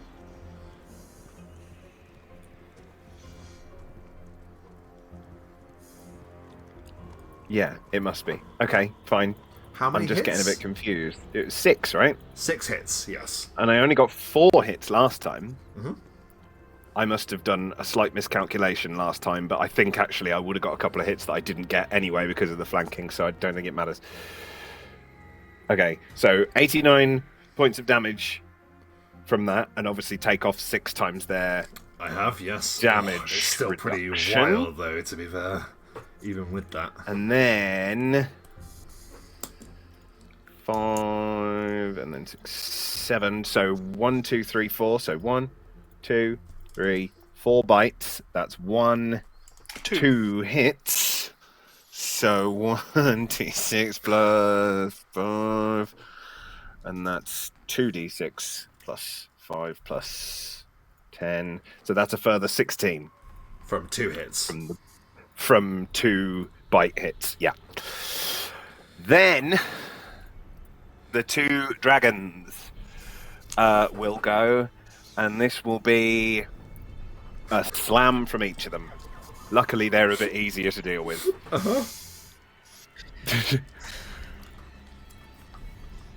So the first dragon. Oh, bollocks. Come on. I'm rolling plus 15.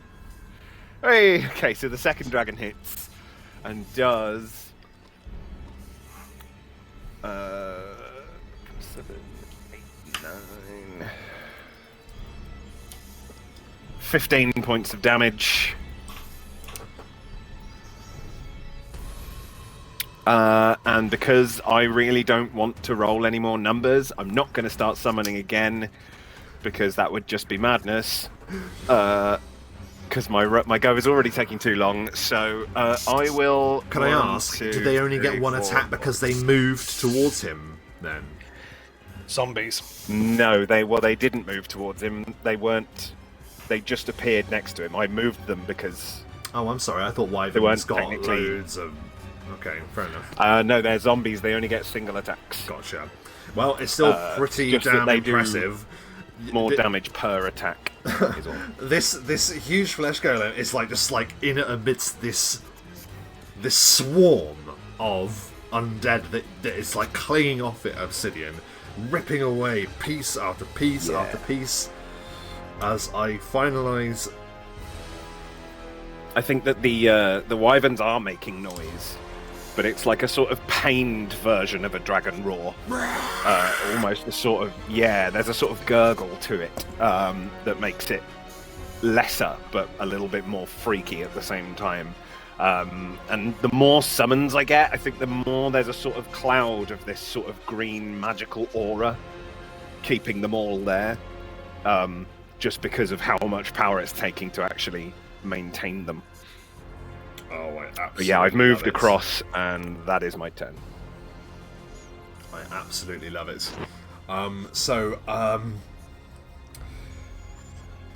You're... Oh my goodness. With that then, it is now the golem's turn. And it's shaking off the undead around it. But to be honest with you, it knows that if it moves, it's not going to be able to strike as well.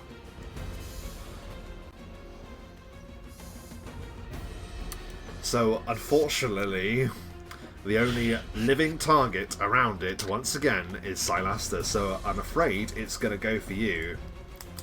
AC. That's fine. 25.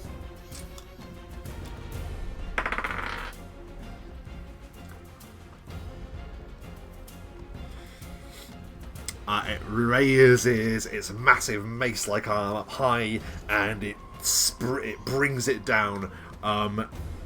Ansel's curse is the thing that prevents that from hitting your armor class. A normal attack would have struck you, Silaster, but the curse of Ansel is what makes it miss. And because it's Ansel's curse, you can tell me why it misses Silaster, Dom. So I think it's as it raises up the mace, it just knocks the thing covering its face, and just as it brings it down, it just covers the eye, and it takes its eye off Silaster as it. Yeah, it goes into like a frenzy for a moment. It swings wildly, and Silaster, you're able to move aside. And as that happens, as it misses on its single action of its turn, we now move to Ansel. I believe that's 3 turns it has remaining. Good to know. I'll just keep moving up here. Just having a look around. What are these? That is a large bowl of fire. Cool. There's a noxious fume that appears to come from it. You can give me a knowledge arcana, please, Ansel, as you look upon the flames. 16 again, weirdly. Okay. Weirdly, I'm afraid I don't know the school, but you detect some kind of planar magic. This appears to be almost like a refinery, something that's powering this place, almost, with something to do with planar magic. You remember suspecting when you first came here, Ansel, that this was some kind of pocket realm, and it's being sustained, and also yeah, you don't know what further secrets are held here, but you could probably discover them with further investigation. Anything else on your turn? No, I think that looking at the and working out some information about the place is useful enough for now. We are back to the top of the round. Silaster, this mace slams by your side as the curse was a blessing to you. What do you do? Well, I was going to mix up a bit if I got hit, but I didn't. So, attempt to lay on the thunder. 21, that's just a hit. My god! Yes, that is just a hit. That's a hit. Yep. And that's a hit. 3 hits. 3 hits.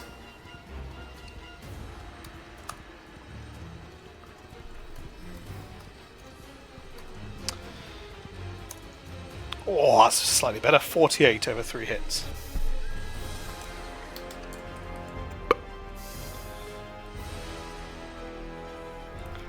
As you take it 25 points over its total. What is it like, Silaster, as you rise up through the ranks of the undead to finish the flesh construct, the gargantuan golem? Or the haste, the first haste and the normal first attack just spin round enough to knock the back of its leg kind of in on itself, break it down slightly, causing the thing to topple and slowly kind of fall down. And then with his final attack, he does a jump, and as he brings his hands down, he goes and just brings it almost like a spinning punch to the back of its head, disrupting whatever was there, whatever mechanisms were behind it, causing it to just malfunction. It goes completely haywire. I've been rolling a percentile every turn. If on a 1% D100, the thing just goes berserk, and that's exactly what happens for a moment. The electricity just pours out of it, and as you strike, its head just explodes. And as you land next to it, its mask slams into the red viscera in front of you, and for a split second, it's almost like you see the hollow black eyes of the Wile staring back at you for a moment, Silaster. A ghost at the feast of your victory. Congratulations. The gargantuan flesh construct has been defeated. As battle is over, the electrical energy that was in amidst the construct crackles and shoots back into those bowls of fire that you've been investigating, Ansel. And there is it's almost like some kind of magical catalyst is at play for now. With the beast destroyed, you see what it was guarding. You see an almost identical picture appear. Upon the other side of this area, the written world, you see out of bloody letters rise up to spell out the picture frame. I should have said that during the battle you were seeing the onomatopoeic sounds of the impacts of your strikes, but I forgot. I do apologise. The frame is now written into existence, and you realise that the written world is not just a pocket dimension, but it is a pocket gateway to somewhere else entirely. And that is where we're going to leave it for tonight. As predictably, when I say I want to do the rest of everything we have left to do in Valdonor tonight, absolutely not. We end up travelling. Yeah, to be honest, I didn't. No. But I counted on the fact that you wouldn't go for it straight away, and that serves me right because I didn't think you would do this now. So there we are. That's pretty great. Pretty cool that you just went for it. and it just shows the growth of the strangers from those days in Bright Harbour. Absolutely just tore that thing apart. I mean, it hit you a few times, Silaster, but nothing you couldn't handle. Mike's character is always the one that gets hit. Except when it's Matt. Well, even before with Runic, he may have been a caster, but he was the most tanky caster you could have had. Yeah. So we will return to our splash page, and I mean, we're going to do what we always do when we conclude the session, and we'll be asking our wonderful players their final thoughts before we sign off. And we'll begin with Mike. What are your thoughts on the session today? With Silaster and with everything else? I think what's keeping Silaster going at the moment is that he's got this outstanding mission, which developing and seeing was useful. But there is a thought going through that once that's completed, how will he react? How will he fully kind of acknowledge what's happened? He's kind of distancing himself from facing what's in front of him at the moment.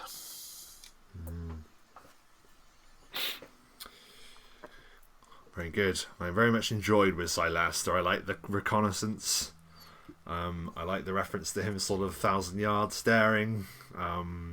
And also to sort of like give props to Ansel as well for asking, because like so often we become so used to characters either with resurrection or just being back, whereas I like that there's still like quite a lot of unanswered questions about Silaster coming back, like the origin of how he comes to be with us, and also like what it was like when he was there, and Ansel being curious about that. So I really like that as well. And speaking of Ansel, let's ask Dom final thoughts of the session. Yeah, that was a lot of fun. I was quite pleasantly surprised how we dealt with the beast. So that was nice. Yeah. I think in terms of what Ansel is thinking, I think the idea that Silaster has come back from the dead is intriguing to him. I don't think he's, having sent so many people on their way to such a place, I think knowing what that is like is, I suspect it's not the last Silaster's heard from Ansel questioning him about that place. Yes. I mean, like I said, I liked Ansel pointing and asking questions about that. Also got a few mysteries for Ansel. You were given a ring. Yeah, very intrigued by the ring. That will have to be examined at some point. Probably should have done that before we went into the world. But no, I mean, listen, it means that we can carry it over for another time, so that's all good by me. Yeah. Many gifts were given, and many... well, there's not many, but a few punishments were dished out as well, albeit the one, speaking of, Matt, final thoughts of the session. Well, like I say, I sort of expected it. I don't know whether, like, I think we're fans of similar kind of things, and I think sometimes we think similarly, and I sort of thought when this had all happened, like, although yes, they'll overlook a certain amount because of the fact that it's done good, they have to follow the laws no matter how shitty, and maybe they don't want to, but they still have to. So I was like, I kind of think something bad's going to happen here. I don't think he can let that go. So entirely, I mean, fair. Also, it means I have to leave, so pretty much have to stay with the party for the time being, which is awesome. I think Obsidian's finding himself challenged a lot in his morals because of how angry he is at what's happened to his family and all of that stuff, I think that he's taking a sort of slightly darker, going to a darker place in his head, and is less affronted by the horrors that he may commit in seeing that our mission carries on. But yeah, I really enjoyed the big fight with the big dude. Yeah, wicked, really cool. The fact that Silaster was right up in its grill against something so massive was genuinely impressive. I thought we were very effective. Lots of fun. Yeah, and I think this is the joy of having like the sandbox feel and knowing you can come back to certain enemies that you faced before. Like we've literally just seen like a demonstration of your progression. That has not that creature has not changed since you went up against him last time. Yes, and you ripped him a new one. Sure, he got some hits on Silaster, but like that was nothing really in comparison to what was being given back to him. So it is really rewarding to see that happen in the game. The gifts, I like the gifts. I've just been excited for you to just get some like really good stuff that you will always use. Just boosts. I was like, I need to just give you boosts. Like, let's just do it. And also, I'm really looking forward to. I know I said I wanted to sign off on Valdenor, but I'm looking forward to next time because I think the funeral is going to be pretty great. We had some good reveals as well about stuff that was potentially going to happen at the funeral that you thwarted dead early, so it just would never take place, which was quite fun. I'm curious as to what's going to happen as far as the Waywell. It was called the Waywell, right? That was right. The Waywell, yeah, that's right, yeah. The Way Shrine, the Waywell. The Waywell, yeah. Because I just remember you saying when it was sort of casual, but like I remember you saying that it may have been an old portal that was used, but it isn't active anymore. To move great distances, yeah, absolutely. And it occurred to me, and I really love the idea we might use it because I wasn't expecting at all to be going that far across the map that quickly. So if we do manage to pull that off, it's going to be a radically different game to what I was expecting, and where we were going to be next, which is really cool. Like, big left turn. So. Yeah, no, I like that you remember that, to be honest. Good. I was like, nice. Good memory, man. Good memory, because I dropped that in dead early. I was like, yeah, this is way well. Legend has it that you can use it to travel between other similar sites. And it was like one of the first things you said when we went to Valdenor. You're like, oh, you've got your magic sight on. You can see this, or something like that. Yeah. Yep. Well, I mean, also it was also because you said that the place used to be an important city. I was like, then it might have one. So it could be that's possible. Well, we'll see. Really good call. Yes, you learned about Stone Seat as well, which I've been waiting a bit because weirdly enough, I dropped Stone Seat as a hint in one of the TPKs. I think I mentioned Stone Seat. It's just this mysterious element that overnight just got fucking just obliterated with fire, and no one knows why. So that should be interesting. And then also, I'm glad that you finally found out about Swiftstone as well. I wanted to talk about that briefly as well, because that's been an underlying thing for a little while. Turns out he's a Silver Axe, which has connotations from our older games. Yeah, I was a bit taken on, slightly confused because I'm a bit confused as to the time scales, because I know that in the previous game before this one that we played, we were talking about different ages.